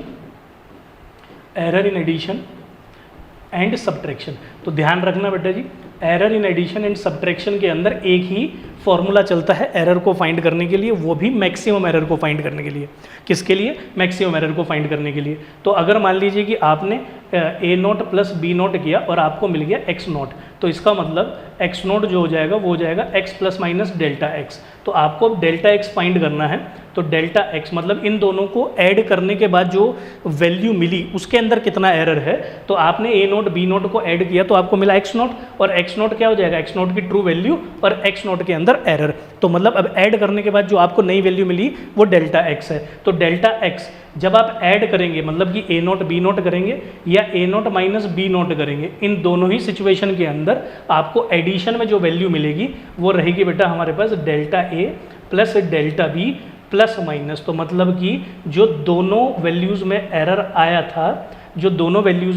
आया था, पहली वैल्यू में भी, ए नोट वाली वैल्यू में भी और बी नोट वाली वैल्यू में भी, तो उन दोनों का डायरेक्ट एडिशन मिल जाएगा आपको। भले ही चाहे आप इन दोनों को ऐड करो, चाहे इन दोनों को आपका सब्ट्रैक्ट करो। और ये मैक्सिमम एरर की मैं बात कर रहा हूँ, ठीक है, ध्यान रखना बेटा। किसकी बात कर रहे हैं सर, मैक्सिमम एरर। तो मैक्सिमम एरर के लिए ये फॉर्मूला आपके पास रहेगा, error in subtraction, error in addition के अंदर। पर वहीं पर अगर मैं बात करूँ एरर इन मल्टीप्लिकेशन की, किसकी बात करते हैं सर आप, error in multiplication and division की। तो error in multiplication and division की अगर मैं बात करूं तो इसमें फ्रैक्शनल एरर निकलेगा। क्या निकलेगा इसमें, फ्रैक्शनल एरर। मतलब क्या हो गया कि भाई अगर आपने ए नोट बी नोट किया तो आपको मिल जाएगा एक्स नोट, तो एक्स नोट में जो वैल्यू आएगी वो आएगी x plus minus delta x, ठीक है। ऐसे ही अगर आप ए नोट बी नोट करते हो तो आपको तब भी एक्स नोट मिलेगा, एक नई फिजिकल क्वांटिटी मिलेगी, एक नया वैल्यू मिलेगा, और जो नई वैल्यू होगी उसकी भी कुछ क्या होगी, ट्रू वैल्यू होगी, और उसके अंदर भी कुछ एरर होगा। तो इसको हम बोल देते हैं, अगर आपके पास मल्टीप्लाई आपने किया या आपने डिवाइड किया तो जो आपका एरर आता है वो फ्रैक्शनल एरर आता है। मतलब कि delta x by x is equals to plus minus delta A by A plus delta B by B. तो ये फॉर्मूला आपने ध्यान रखना होता है। ये फ्रैक्शनल एरर, इसको आप 100 से मल्टीप्लाई करेंगे तो आपको x में, मतलब कि जो नई वैल्यू आपको मिली है ए नोट बी नोट को मल्टीप्लाई करके या A naught by divide A naught by B naught करके जो नई वैल्यू मिली है, अगर उसके अंदर आप एरर फाइंड करना चाहते हैं, उस नई फिजिकल क्वांटिटी के अंदर अगर आप एरर फाइंड करना चाहते हैं तो वो डेल्टा एक्स से मिल जाएगा, और ये वैल्यू आएगी plus minus delta A by A plus delta B by B, और इसको आप x को यहाँ मल्टीप्लाई कर लीजिए, ठीक है। तो ये हमारे पास इसका आंसर हो जाएगा डायरेक्टली। तो ध्यान रखना बेटा, एरर इन सब्ट्रैक्शन और एडिशन के लिए एक एरर को फाइंड करने के लिए एक फॉर्मूला चलेगा, और वहीं पे मल्टीप्लिकेशन एंड डिवीजन के मैक्सिमम एरर को फाइंड करने के लिए एक फॉर्मूला चलेगा।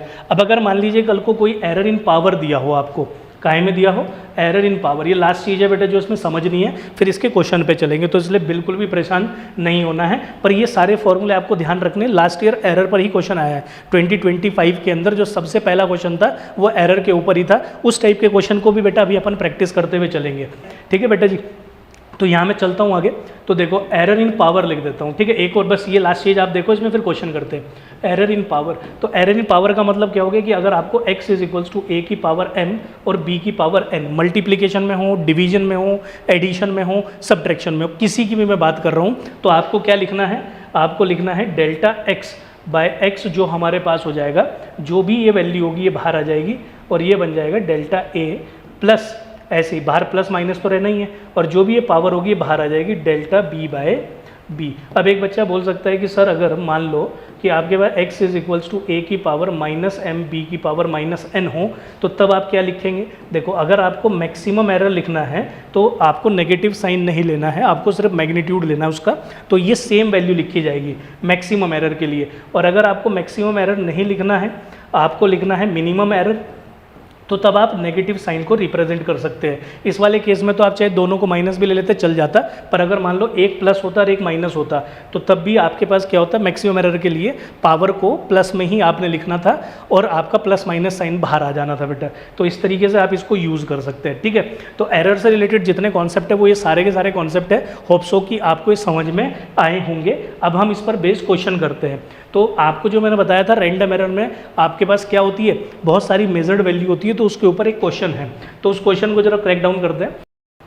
मेरे से क्या बोल दिया कि भाई आपने टाइम इंटरवल मेजर किया किसी क्लॉक के द्वारा, वो ये वैल्यूज़ निकल के आई है, तो आपको रिलेटिव एरर में मतलब कि परसेंटेज एरर या परसेंटेज रिलेटिव एरर निकालना है। तो आपको मैंने क्या बताया था, जो भी मेजर्ड वैल्यू होती है उन सबका मीन करना रहता है। तो 1.25, 1.27, 1.21 है ना, और क्या हो गया 1.25, दोबारा लिख देता हूँ 1.25, 1.24, 1.27, 1.21 और 1.28, ठीक है। तो ये हो गया हमारे पास 9, 16, 25, तो ये गया 2, 4, 6, 8, 10, 12, कैरी 1, 2, 3, 4, 5, 6, तो ये हो गया 6.25। अब इसका मीन कर लेना है, 6.25 डिवाइडेड बाय 5, तो ये आ जाएगा 1.1225, तो मतलब कि मेरे पास जो मीन वैल्यू आ गई सर वो आ गई 1.25, ठीक है। पर आपको तो एब्सोल्यूट एरर आपको तो रिलेटिव परसेंटेज एरर निकालना है, तो जब आपको परसेंटेज एरर निकालना है तो उसके लिए तो मुझे मीन एब्सोल्यूट एरर निकालना पड़ेगा और मीन वैल्यू निकालनी पड़ेगी। तो मेरी जो ट्रू वैल्यू थी वो तो निकल गई, बिल्कुल सर, ट्रू वैल्यू तो आपने निकाल ली, मीन वैल्यू निकाल ली। अब आपको निकालना है एब्सोल्यूट एरर हर एक वैल्यू के अंदर, तो मैं डेल्टा A1 निकालता हूँ। तो उसके लिए मुझे क्या करना पड़ेगा, अपनी मीन वैल्यू में से अपनी पहले जो वैल्यू आई थी उसको माइनस करना पड़ेगा मेजर्ड वैल्यू को। तो डेल्टा A1 ये हो गया 1.25 माइनस 1.25, ये वैल्यू 0 हो गई। फिर दूसरे वाले में मैं लिख देता हूँ 1.25 माइनस 1.24, तो ये आ जाएगा 0.01। फिर लिखेंगे 1.25 माइनस 1.27, बेटा ये आ जाएगा माइनस 0.02। 1.25 माइनस 1.21, तो ये आ जाएगा प्लस 0.01, और ये हो जाएगा 1.25 माइनस 1.28, तो बेटा ये हो जाएगा माइनस 10। अब मुझे निकालना है आपका mean absolute error delta AM। अच्छा, दूसरा क्या है कि जब आप मीन एब्सोल्यूट एरर निकालेंगे तो आपको नेगेटिव साइन नहीं लेना, मॉड्यूलस लेनी है, तो मॉड्यूलस लेके आप चलेंगे। तो 0 प्लस 0.01 प्लस 0.02 प्लस 0.04 प्लस 0.03, और डिवीजन में आएगी 5 वैल्यू 3, 6, 10, तो ये हो गया 0.10/5, और इसको अगर अपन कैंसिल आउट करते हैं तो 1/100, तो 5 to 10, तो ये आ जाएगा 0.02।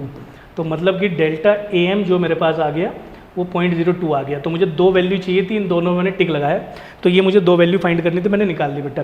अब मुझे निकालना है परसेंटेज एरर, ठीक है। तो परसेंटेज एरर के लिए मुझे क्या करना होता है, mean absolute error bye mean error, ठीक है, not mean error, mean absolute error division में, मीन एब्सोल्यूट एरर डिवीजन में आपका मीन वैल्यू। यहाँ पे मैं अभी आपको लिखवाया था ये बात, ठीक है, एक बार उसको देख भी लेते हैं, कहाँ लिखी है सर आपने, ये रही, देख लो भाई। तो ये रहा मीन का क्या हो गया, मीन एब्सोल्यूट एरर डिवीजन में मीन वैल्यू इंटू 100 करेंगे तो हमें अपनी वैल्यू मिल जाएगी। तो ये लो भाई साहब, आपने 100 कर दिया बेटा। तो मीन वैल्यू कितनी आ रही है 0.02 डिवीजन में 1.25 इंटू 100, तो ये कैंसिल आउट हो गया। तो 125 4 जा और 5 जा, तो ये मेरे पास आ गया परसेंटेज एरर की वैल्यू, मैं यहाँ लिख देता हूँ। तो 428/5, इसको सॉल्व करेंगे तो 1.6, तो कितना आंसर आ गया हमारे पास सर 1.6%। बहुत बढ़िया बेटा, आगे मूव करते हैं, ठीक है, अगले क्वेश्चन पे आते हैं।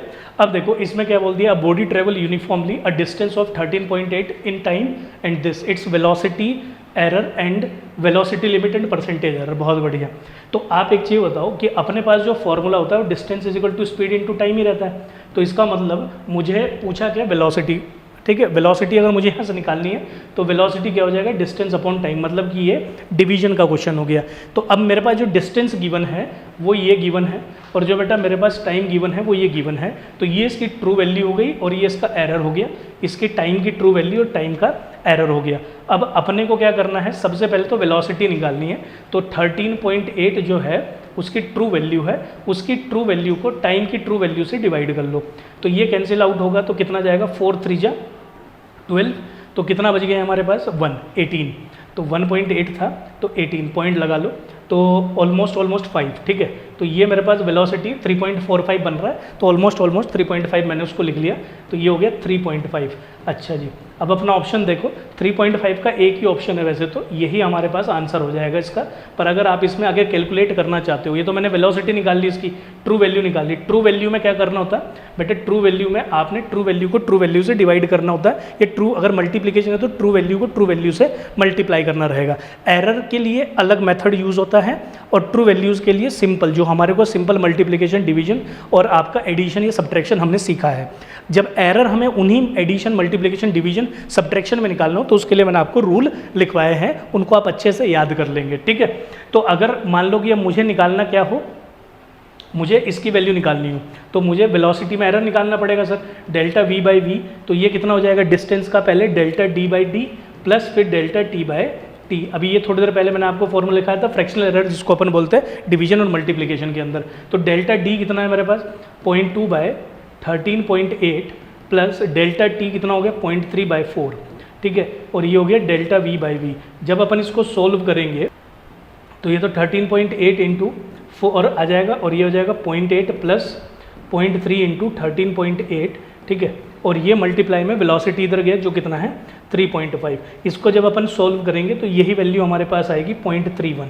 नहीं समझे बात को, ठीक है। और फिर आप अगर परसेंटेज निकालना चाहते हो तो यहीं पर जो ये वैल्यू आपने निकाली है बेटा, तो डेल्टा v बाई वी, ये जो आपने यहाँ वैल्यू हमारे पास निकल के आएगी जो कि किसके बराबर है 0.2 बाई 13.8 प्लस 0.3 बाई 4, इसी को आपने 100 से मल्टीप्लाई कर लेना है, तो ये मुझे परसेंटेज मिल जाएगा, जो कि इसको सॉल्व करके जब आप करेंगे तो 9% के अराउंड आएगा, 8.9 के अराउंड आएगा, तो 9% आप उसको नियर बाय लिखेंगे, ठीक है।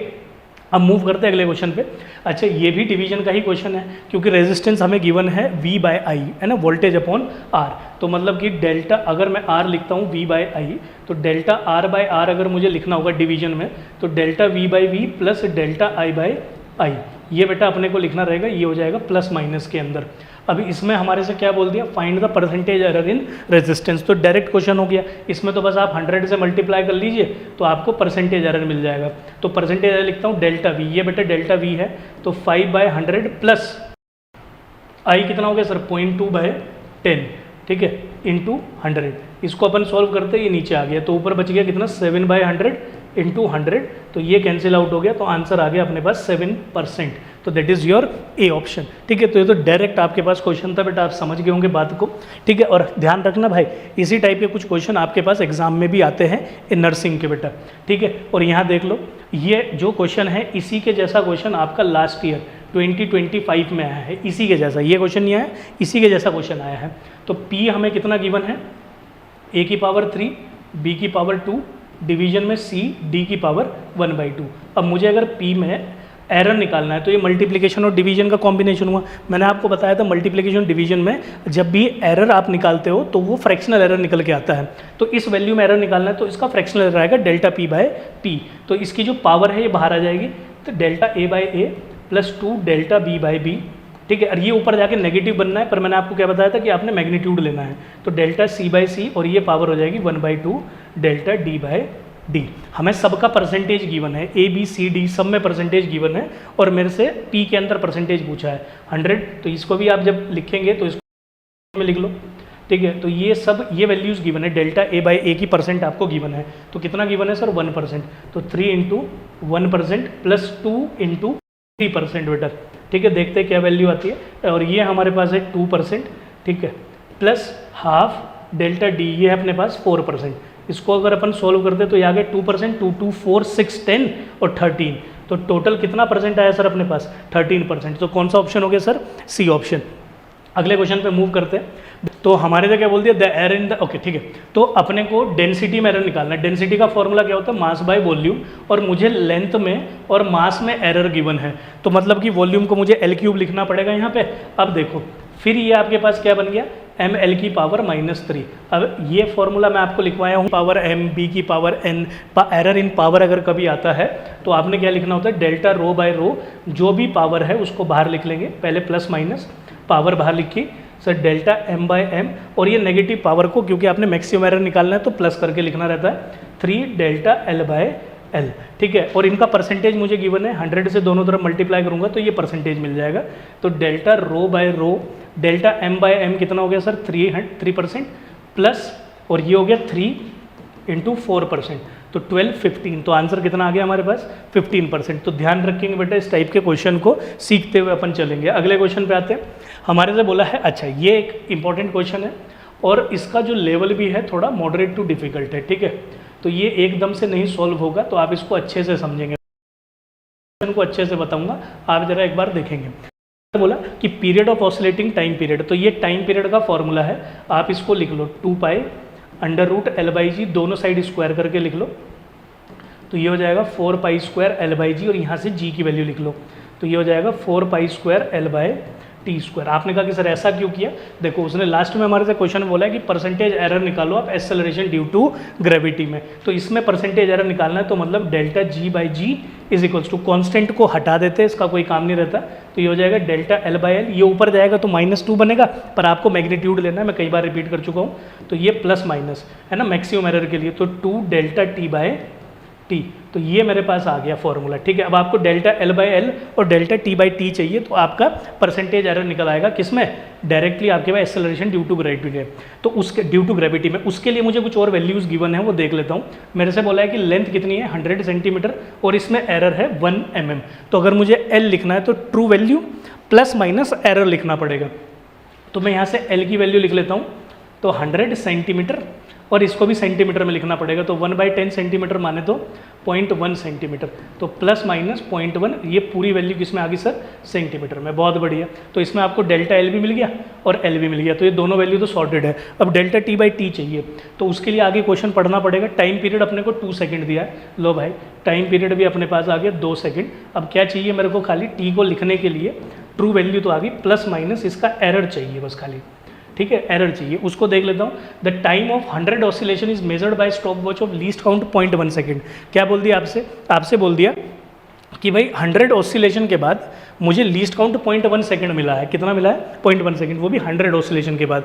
आपको पता है टाइम पीरियड एक ऑसिलेशन का होता है, तो इसलिए आप एक ऑसिलेशन का क्या फाइंड करेंगे, लीस्ट काउंट वैल्यू फाइंड करेंगे। तो उसको कैसे फाइंड कर लेंगे, 100 ऑसिलेशन हमारे पास, नहीं सर 100 ऑसिलेशन 0.1 सेकंड के बराबर है, तो 1 ऑसिलेशन कितने के बराबर हो जाएगा, 0.100, और जो 1 ऑसिलेशन में एरर आएगा, जो लीस्ट वैल्यू, क्योंकि ये तो लीस्ट वैल्यू आ गई ना, अब आपके पास ये टाइम की लीस्ट वैल्यू आ गई, तो ये लीस्ट काउंट एरर हो गया, जो मैंने पहले बताया ना था कि जब आप किसी चीज़ को मेज़र करते हो तो उसकी जो लीस्ट वैल्यू होती है, अगर उसको अगर मैं देखता हूँ तो उसमें अगर एरर कॉज होता है तो उसको बोलते हैं अपन लीस्ट काउंट एरर। तो इसकी क्योंकि ये लीस्ट काउंट था 0.1 सेकेंड, कितने का, 100 ऑसिलेशन का, तो एक ऑसिलेशन का आपने निकाला, एक ऑसिलेशन को टाइम बोलते हैं, तो एक ऑसिलेशन का अगर आपको एरर मिल रहा है तो आपको इसका मतलब टाइम पीरियड का एरर मिल रहा है, तो ये टाइम पीरियड का एरर हो गया, कितना हो गया सर 0.1/100। लो भाई अब इस एक तरीके से डेल्टा टी भी मिल गया, टी भी मिल गया, मैं इस वैल्यू को यहाँ लिखूंगा 0.1/100। लो भाई आपके पास टी भी आ गया। अब आपने करना क्या रहेगा, आपको निकालनी है फाइनल वैल्यू, तो फाइनल वैल्यू निकलेगी इस फॉर्मूले से, इसमें आप डेल्टा L/L और डेल्टा t/t की सबकी वैल्यू सब्सटीट्यूट कर लो, डेल्टा g/g 100 से मल्टीप्लाई कर लूँगा, तो प्लस माइनस इसको अपन परसेंटेज लिख लेते हैं, तो प्लस माइनस डेल्टा L कितना है सर 0.1/100 प्लस, और ये कितना हो गया 2 इंटू, और ये कितना हो गया सर अपने पास 0.1/100 और मल्टीप्लाई में 1 क्योंकि आपको तो क्या लिखना होता है, ये डेल्टा टी है और ये क्या है हमारे पास टी, तो डेल्टा टी तो हो गया 0.1/100 और नीचे टी भी लिखना है, दैट इज़ 2, और इसको मल्टीप्लाई करना 100 से, 2 से 2 कैंसिल आउट हुआ, तो ये बच गया सर प्लस माइनस, तो डिवीजन में 100 आ गया, ऊपर बच गया सर 0.2 और मल्टीप्लाई में भी कितना आ गया 100 से 100 कैंसिल किया, तो प्लस माइनस 0.2% हमारे पास इसका आंसर आ गया। तो मेरे से जो परसेंटेज एरर पूछा था वो कितना आ गया 0.2% बेटा। ठीक है भाई, तो इस तरीके से आप इन क्वेश्चंस को बेटा इजीली सॉल्व कर पाएंगे। ठीक है, होप्स हो कि आपको मेरी बात क्लियर हो रही होगी, जितनी चीज़ें मैं आपको समझाने की कोशिश कर रहा हूँ वो आप तक बातें पहुँच रही होगी। अगर कोई चीज़ आपको लगे कि यार नहीं मेरे को ये चीज़ क्लियर नहीं हुई है तो आप कमेंट सेक्शन के थ्रू उसको पूछ सकते हैं बेटा, मैं डेफिनेटली आपको वहाँ पर आंसर करूँगा। ठीक है, तो हमारा जो मिशन है उसको अपन कंप्लीट करेंगे। अब आगे बढ़ते हैं। एरर से रिलेटेड जितने क्वेश्चन थे वो हमने कंप्लीट कर लिए, तो मतलब अभी तक हम 2 सेगमेंट्स कंप्लीट कर चुके हैं, यूनिट एंड डायमेंशन, और दूसरा आपके पास बेटा एरर एनालिसिस जिसको बोलते हैं मेजरमेंट। अब हमारे पास है एक्सपेरिमेंट। एक्सपेरिमेंट के अंदर वर्नियर कैलिपर, स्क्रू गोज हमें देखना होता है। ये जो मेरे सामने है ये वर्नियर कैलिपर है। एक बार इसको अच्छे से थोड़ा सा रीड आउट करते हैं। वर्नियर कैलिपर में क्या होता है कि इसमें एक ये नीचे की तरफ 2 जो होती है बेटा, 2 जो ऊपर की तरफ होती है। तो जो नीचे वाली जो है इनका काम होता है आउटर डायमीटर को या आउटर डायमीटर को या आउटर रेडियस को या किसी भी चीज़ की आउटर वैल्यू को मेज़र करना। ठीक है, और वहीं पे जो ऊपर वाली जो होती है बेटा इसका काम होता है इनर डायमीटर या इनर रेडियस को किसी भी चीज़ का मेज़र करना। ठीक है, सबसे पहली चीज़। दूसरी चीज़, ये जो आपको ये वाला स्केल दिख रहा है इसको बोलते हैं अपन मेन स्केल। क्या बोलते हैं इसको अपन? Main scale. और जो इसके ऊपर वाला स्केल आपको दिख रहा है ये मूवेबल होता है। ठीक है, ये देखो, ये जब आप कोई चीज़ इसके बीच में रखोगे तो यहाँ एक रोलर रहेगा, उस रोलर से आप इस नीचे वाले स्केल को मूव कर सकते हो। इसको बोलते हैं अपन वर्नियर स्केल। क्या बोलते हैं सर इसको अपन? Vernier scale. अच्छा, ये मेन स्केल के ऊपर वर्नियर स्केल मूव कर सकता है। ठीक है, तो जैसे ये मेन स्केल है इसके ऊपर एक वर्नियर स्केल है। जब हमें कोई चीज़ मेजर करनी है तो इन 2 जोज को अपार्ट करना होता है, इन दोनों जोज को अलग अलग करना होता है, और इसके बीच में आउटर डायमीटर को मेजर करने के लिए हमें चीज़ों को स्टिक कराना होता है, और इनर डायमीटर को मेजर करने के लिए इन दोनों जो के बीच में स्टिक कराना रहता है। तो इसको हम यहाँ रोलर रहेगा, इससे इसको मूव करके बाहर ले जाएंगे और इसके बीच में वो चीज़ क्या हो जाएगी? टाइट हो जाएगी, स्टिक हो जाएगी। फिर हम उसका रीडिंग मेजर करेंगे। तो इसमें कितनी चीज़ों को आपने ध्यान रखना है? सबसे पहले ध्यान रखना है कि ऊपर वाला मेन स्केल होता है, नीचे वाला वर्नियर स्केल होता है। ठीक है, इन दोनों का क्या काम होता है? इसमें एक टेल भी रहती है ऐसे करके, उसका काम होता है डेप्थ को मेजर करना। ठीक है, इसका काम होता है डेप्थ को मेजर करना। तो ये 3 काम आपके पास करता है वर्नियर कैलिपर। अब करता कैसे है उसको जरा समझ लेंगे। तो जब जो भी स्केल है, जो ये वर्नियर स्केल है या इसके ऊपर बेटा जो मेन स्केल है, जब आप इन दोनों जोज को क्लोज रखेंगे, बहुत ध्यान से समझना, जब ये नीचे वाली जोज दोनों की दोनों ऐसे करके क्लोज रहेगी तो ये वाला जीरो मतलब कि वर्नियर स्केल का 0 और मेन स्केल का 0 दोनों के दोनों कोइंसाइड करने चाहिए। और इस कोइंसाइडिंग स्टेट के अंदर आपके जैसे मान लो वर्नियर स्केल का VSD लिख देता हूँ, वर्नियर स्केल डिवीजन एक कम से जनरली इन जनरल जो है कोइंसाइड करता है। ठीक है, इन जनरल मैं फिर रिपीट कर रहा हूँ, in general question to question ये चीज़ वेरी करती है, पर जो वर्नियर स्केल हम यूज़ करते हैं मार्केट के अंदर चीज़ों को मेज़र करने के लिए, उसमें ये चीज़ होती है 10 वर्नियर स्केल डिवीजन एक कम 9 वर्नियर स्केल डिवीजन से कोइंसाइड करेंगे। अगर आप बोलते हो कि सर इसमें n डिवीजन है, तो अगर 10 वर्नियर स्केल डिवीजन है तो वो एक से मेन स्केल डिवीजन एक कम से क्या करेंगे? कोइंसाइड करेंगे। मतलब कि n वर्नियर स्केल की जो लेंथ होगी वो n-1 मेन स्केल की लेंथ के बराबर रहेगी। ये सबसे इंपॉर्टेंट बात है इसके अंदर। बहुत बढ़िया। अब देखो आगे समझते हैं। अब इसमें आपको कैलकुलेट क्या क्या करना होता है उसको भी एक एक करके समझ लेते हैं बेटा। आपको कैलकुलेट क्या क्या करना होता है? अच्छा, कैलकुलेट करने से पहले एक और चीज़ देख लो भाई, ये 1 से लेके 10 डिवीजन है, ये 1 सेंटीमीटर को रिप्रेजेंट कर रहे हैं। ठीक है, तो इसका मतलब 1 सेंटीमीटर जो है वो 10 मेन स्केल डिवीजन के बराबर है। तो अगर मुझे यहाँ से 1 मेन स्केल डिवीजन निकालना हो तो वो 1/10 सेंटीमीटर माने तो 0.1 सेंटीमीटर के बराबर आ जाएगा। इस स्केल के हिसाब से चलूँ तो हर क्वेश्चन के अंदर आपको जो सबसे पहली चीज़ फाइंड करनी होती है वो 1 मेन स्केल डिवीजन फाइंड करना होता है। इसको बोलते हैं अपन मेन स्केल का लीस्ट काउंट। फिर हमें वर्नियर कैलिपर का लीस्ट काउंट फाइंड करना रहता है। तो मैं वर्नियर कैलिपर के लीस्ट काउंट का फॉर्मूला लिख दे रहा हूँ बेटा। इसका फॉर्मूला होता है 1 main scale division minus 1 vernier scale division. अगर मान लो मेरे पास n वर्नियर स्केल डिवीजन है और वो n-1 मेन स्केल डिवीजन के बराबर है, तो यहाँ से मैं 1 स्केल डिवीजन को निकालूंगा जिसकी वैल्यू आएगी n-1/n मेन स्केल डिवीजन के, और इसको यहाँ रखूँगा तो मेरा लीस्ट काउंट आ जाएगा, वो हो जाएगा 1 MSD माइनस n-1/n MSD। इसको अगर मैं सॉल्व करता हूँ तो ये बनता है बेटा n MSD minus n-1 MSD by n। तो यहाँ से अगर अपन लीस्ट काउंट निकालेंगे तो ये n MSD minus n MSD plus 1 MSD और डिवीजन में बन जाएगा मेरे पास n। तो इसको कैंसिल आउट करूँगा तो लीस्ट काउंट का एक फॉर्मूला और हो गया 1 MSD बाय n। ये फॉर्मूला आप तभी यूज़ कीजिएगा अगर क्वेश्चन के अंदर आपका n मतलब कि जो भी नंबर आपका वर्नियर स्केल पे अगर वो एक कम के बराबर है, अगर एक कम से ज़्यादा के बराबर है, मान लीजिए 10 9 के बराबर है, तो आप इस फॉर्मूले को यूज़ कर सकते हैं। पर अगर 10 8 के बराबर है तब आप इस वाले रिलेशन को यूज़ नहीं कर सकते, तब आपको बेटा यही फॉर्मूला जो है यूज़ करना है। इसलिए मैं इसको फॉर्मूला बोलता हूँ लीस्ट काउंट का। किसके लिए? वर्नियर कैलिपर के लिए। जब आप वर्नियर कैलिपर का लीस्ट काउंट फाइंड कर लेंगे तो आपका अगला टास्क होता है उसकी मेन स्केल की रीडिंग निकालना। तो मेन आपका मतलब रीडिंग निकालना, तो रीडिंग निकालने का एक फॉर्मूला रहता है बेटा, वो हम MSR plus least count into number of division coinciding of division of vernier scale coinciding with main scale. जैसे कि अभी आप इसको रीड करो, सबसे पहले एक एक करके, बस थोड़ा सा देर का काम रह गया, आपको ये पूरी बात समझ में आ जाएगी। सर ने क्या बोला, रीडिंग की क्या बात होगी, MSR plus least count into N0। तो अपन इसमें क्या क्या पहचानेंगे, लीस्ट काउंट तो आपको निकालना मैंने सिखा दिया, MSR पहचान लेते हैं। MSR किसको बोलते हैं? मेन स्केल रीडिंग को बोलते हैं। जैसे कि अभी आप इस स्केल को देखो, आप मान लो कि आपने इसके बीच में कुछ चीज़ है ना, यहाँ पे कोई चीज़ आपने होल्ड करा दी इससे, तो अब आप इस लेंथ को मेज़र करना चाहते हैं।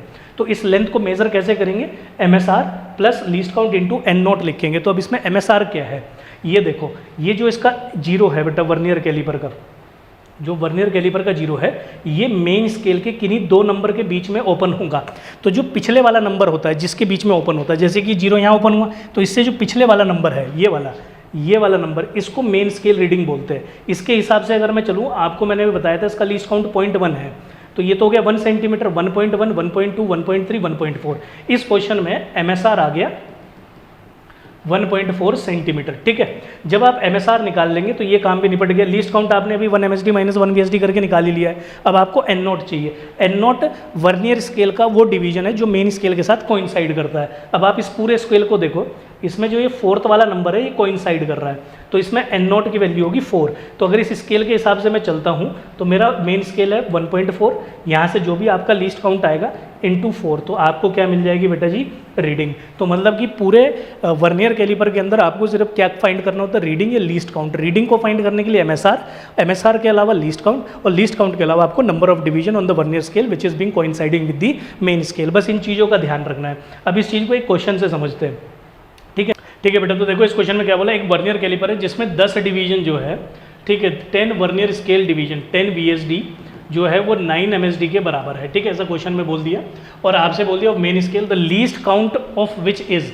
अच्छा, ये लीस्ट काउंट जो है ना वर्नियर कैलिपर का नहीं है, ये लीस्ट काउंट आपका मेन स्केल का है। तो मतलब कि आपको क्वेश्चन में 1 MSD जो है 0.1 सेंटीमीटर दिया है। ठीक है, अब यहाँ से 1 VSD निकल जाएगा बेटा कितना, 9 MSD डिवीजन में 10। आपको पता है लीस्ट काउंट का फॉर्मूला होता है सर 1 MSD माइनस 1 VSD। तो ये हो गया 1 MSD माइनस 1 VSD कितना हो गया, 1 VSD है 9/10 MSD। इसको सॉल्व करोगे तो ये आ जाएगा 1 MSD/10। तो इसका मतलब सर आपका जो लीस्ट काउंट आ रहा है वो 0.1/10, दैट इज़ 0.01 कितना सर सेंटीमीटर। तो ये मेरे पास लीस्ट काउंट की वैल्यू आ गई। पहली चीज़ आपने समझी। दूसरी बात, आगे क्या बोल दिया क्वेश्चन में, उसने बोला if the measurement of the inner diameter of the cylinder zero of vernier calliper lies between. अभी मैं आपको थोड़ी देर पहले बताया था कि भाई जिन नंबर के बीच में जीरो लाई करता है तो पिछले वाले नंबर को MSR बोलते हैं। तो इसमें MSR हो गया 1.3 सेंटीमीटर। अब रीडिंग निकालने के लिए क्या फॉर्मूला चाहिए आपको तो MSR प्लस चाहिए लीस्ट काउंट और नंबर ऑफ डिवीजन जो कोइंसाइड कर रहा है। MSR भी मिल गया, लीस्ट काउंट भी मिल गया, नंबर ऑफ डिवीजन जो कोइंसाइड कर रहा है वर्नियर कैलिपर का मेन स्केल पे वो सेकंड है। तो यहाँ से रीडिंग निकाल लेते हैं बेटा, 1.3 0.01 इंटू 2, तो ये आ गया 1.3 प्लस 0.02, तो ये आ गया सर 1.32 सेंटीमीटर। अब ये रीडिंग जो है ये डायमीटर को रिप्रेजेंट कर रही है। आप अपना ऑप्शन चेक कर लो, that is your C option. जो चीज़ सिखाई उसको अच्छे से सीखेंगे, आपका कोई भी क्वेश्चन जो है इनकम्प्लीट नहीं रहेगा। ठीक है बेटा, आगे बढ़ते हैं। एक और क्वेश्चन है वर्नियर कैलिपर, हमारे से बोल दिया कि इसके अंदर 50 डिवीजन जो है वर्नियर कैलिपर की स्केल के वो 49 डिवीजन ऑफ मेन स्केल के साथ कोइंसाइड कर रहे हैं। दोनों सिचुएशन ट्रू है बेटा, n-1 के। अब वो n 50 भी हो सकता है, 70 भी हो सकता है, 80 भी हो सकता है, एक कम के बराबर होना चाहिए। तो इसका मतलब 10 VSD जो है वो 49 MSD के बराबर है। तो इसका मतलब 1 VSD जो है वो 49/50 MSD के बराबर है। तो मतलब कि लीस्ट काउंट जो है वो 1 MSD माइनस 1 VSD। जब आप इसको सॉल्व करोगे तो 1/50 MSD हमारे पास आएगा। आगे क्या बोला, he noted that zero of the vernier scale lies in between this. अच्छा, इस क्वेश्चन के अंदर MSD नहीं दिया। मैंने आपको क्या बोला था, सबसे पहला काम आपका MSD फाइंड करना होता है, दूसरा लिस्ट काउंट, फिर आपका रीडिंग फाइंड करना होता है। तो इसमें मेन स्केल रीडिंग नहीं दी है ना, अभी तक पूरे क्वेश्चन में कहीं पर भी। मेन स्केल रीडिंग का अंदाजा आप यहीं से लगाओगे। उसने क्या बोल दिया कि जो मेन स्केल है उस मेन स्केल के बीच में जो वर्नियर स्केल है उसका जो जीरो है वो बीच में लाई कर रहा है, और वो जो नंबर है वो किसके बीच में ओपन हुआ, 7.00 सेंटीमीटर, और बेटा जी आपके पास 7.05 सेंटीमीटर। इसका मतलब ये हो गया कि इसका एक डिवीजन जो है वो 0.05 सेंटीमीटर का हो गया। तो यहाँ से आप ऐसे भी हिंट लेके चलेंगे कि 1 MSD हो गया 0.05 सेंटीमीटर। अब यहाँ रखेंगे तो 1/50 इंटू 0.05, 100 नीचे गया तो 5, 10, तो ये आ गया 1/1000, जिसको अपन लिख सकते हैं 0.001 सेंटीमीटर। तो ये लीस्ट काउंट हमारे पास यहाँ पे आ गया बेटा, पहली बात। अब इस क्योंकि रीडिंग हमें मिल गई, MSR की वैल्यू मिल गई।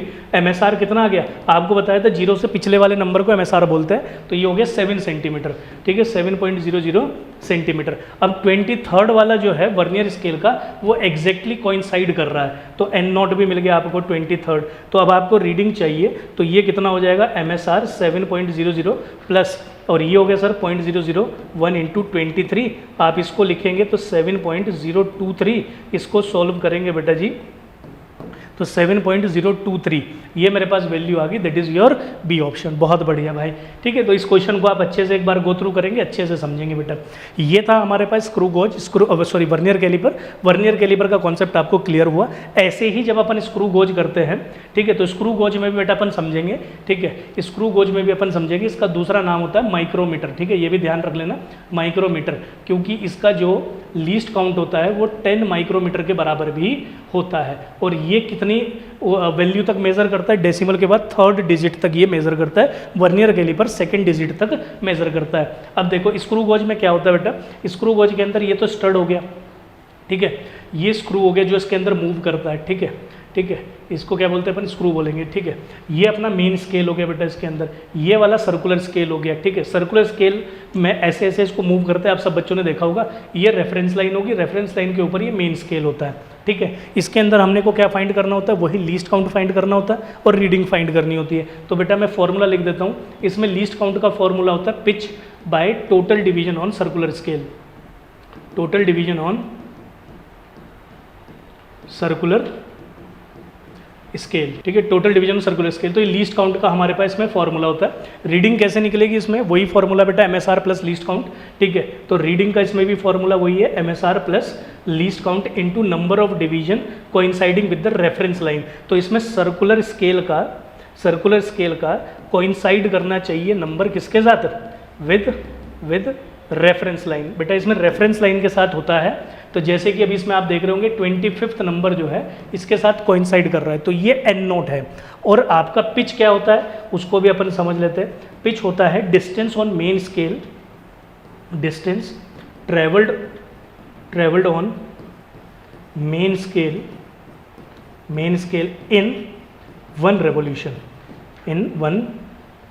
In one revolution of circular scale. तो जब आप सर्कुलर स्केल को एक बार घुमाएंगे, एक रेवोल्यूशन करेंगे ऐसे करके, जीरो से घुमा के वापस उसको जीरो पे लाएंगे, तो तब जो मेन स्केल के ऊपर आपके पास जो ये स्क्रू चला होगा, जितना ये ओपन हुआ होगा, वो इसकी क्या कहलाई जाएगी, पिच कहलाई जाएगी। उस पिच को आप टोटल डिवीजन से, जो भी सर्कुलर स्केल पे डिवीजन रहेगा, जनरली 50 या 100 होता है, तो उससे आप उसको डिवाइड करेंगे, तो बेटा जी आपको लीस्ट काउंट मिलेगा, और इस फॉर्मूले में रखेंगे तो आपको रीडिंग मिलेगी, ठीक है। एक आधा क्वेश्चन इस पर भी देख लेते हैं। हमारे से क्या बोला है, diameter of wire is measured with a screw gauge having least count this, which of the following correctly express the diameter. आपको उसने बता दिया कि भैया mm में 0.02 mm, और अगर इसको सेंटीमीटर में लिखोगे तो 0.001 सेंटीमीटर तक ये मेज़र करेगा। mm में दूसरी वैल्यू तक डेसिमल के बाद मेज़र करेगा, और सेंटीमीटर में 3rd वैल्यू तक मेज़र करेगा। अपने ऑप्शन को देख लो बेटा, सेंटीमीटर में 3rd तक करेगा तो गलत हो गया, ठीक है, दोनों गलत हो गए। mm में सिर्फ 2 तक करेगा, तो डेसिमल के बाद 2 तक, तो कौन सा ऑप्शन सही हो गया सर, सी ऑप्शन, ठीक। तो ये हमारे पास इस पर बेस्ड जो है बेटा अपने टोटल क्वेश्चंस है जो आपको प्रैक्टिस करने थे आज वीडियो के थ्रू। ठीक है, होप सो कि आपको बेटा वीडियो मदद करे, आपका जो द नर्सिंग मिशन है जहाँ पर आप एम्स के अंदर सीट ऑक्यूपाई करना चाहते हैं वो फुलफिल हो। ऐसे ही मैं और वीडियोस आप बच्चों के लिए लेके आऊँगा और आप भी मेरे साथ इस मिशन के अंदर जुड़े जिससे कि हम अपनी सीट को सिक्योर कर सके अच्छी प्रिपरेशन के थ्रू। सारी वीडियोज़ आपको यूट्यूब चैनल पर ही मिलती रहेगी। कोई भी चीज़ आपको पूछनी हो तो आप बेटा फ्रीली कमेंट सेक्शन के अंदर पूछेंगे। आज की वीडियो के लिए इतना ही बेटा। Thank you for today, will see you in the next video. Till that time, bye bye.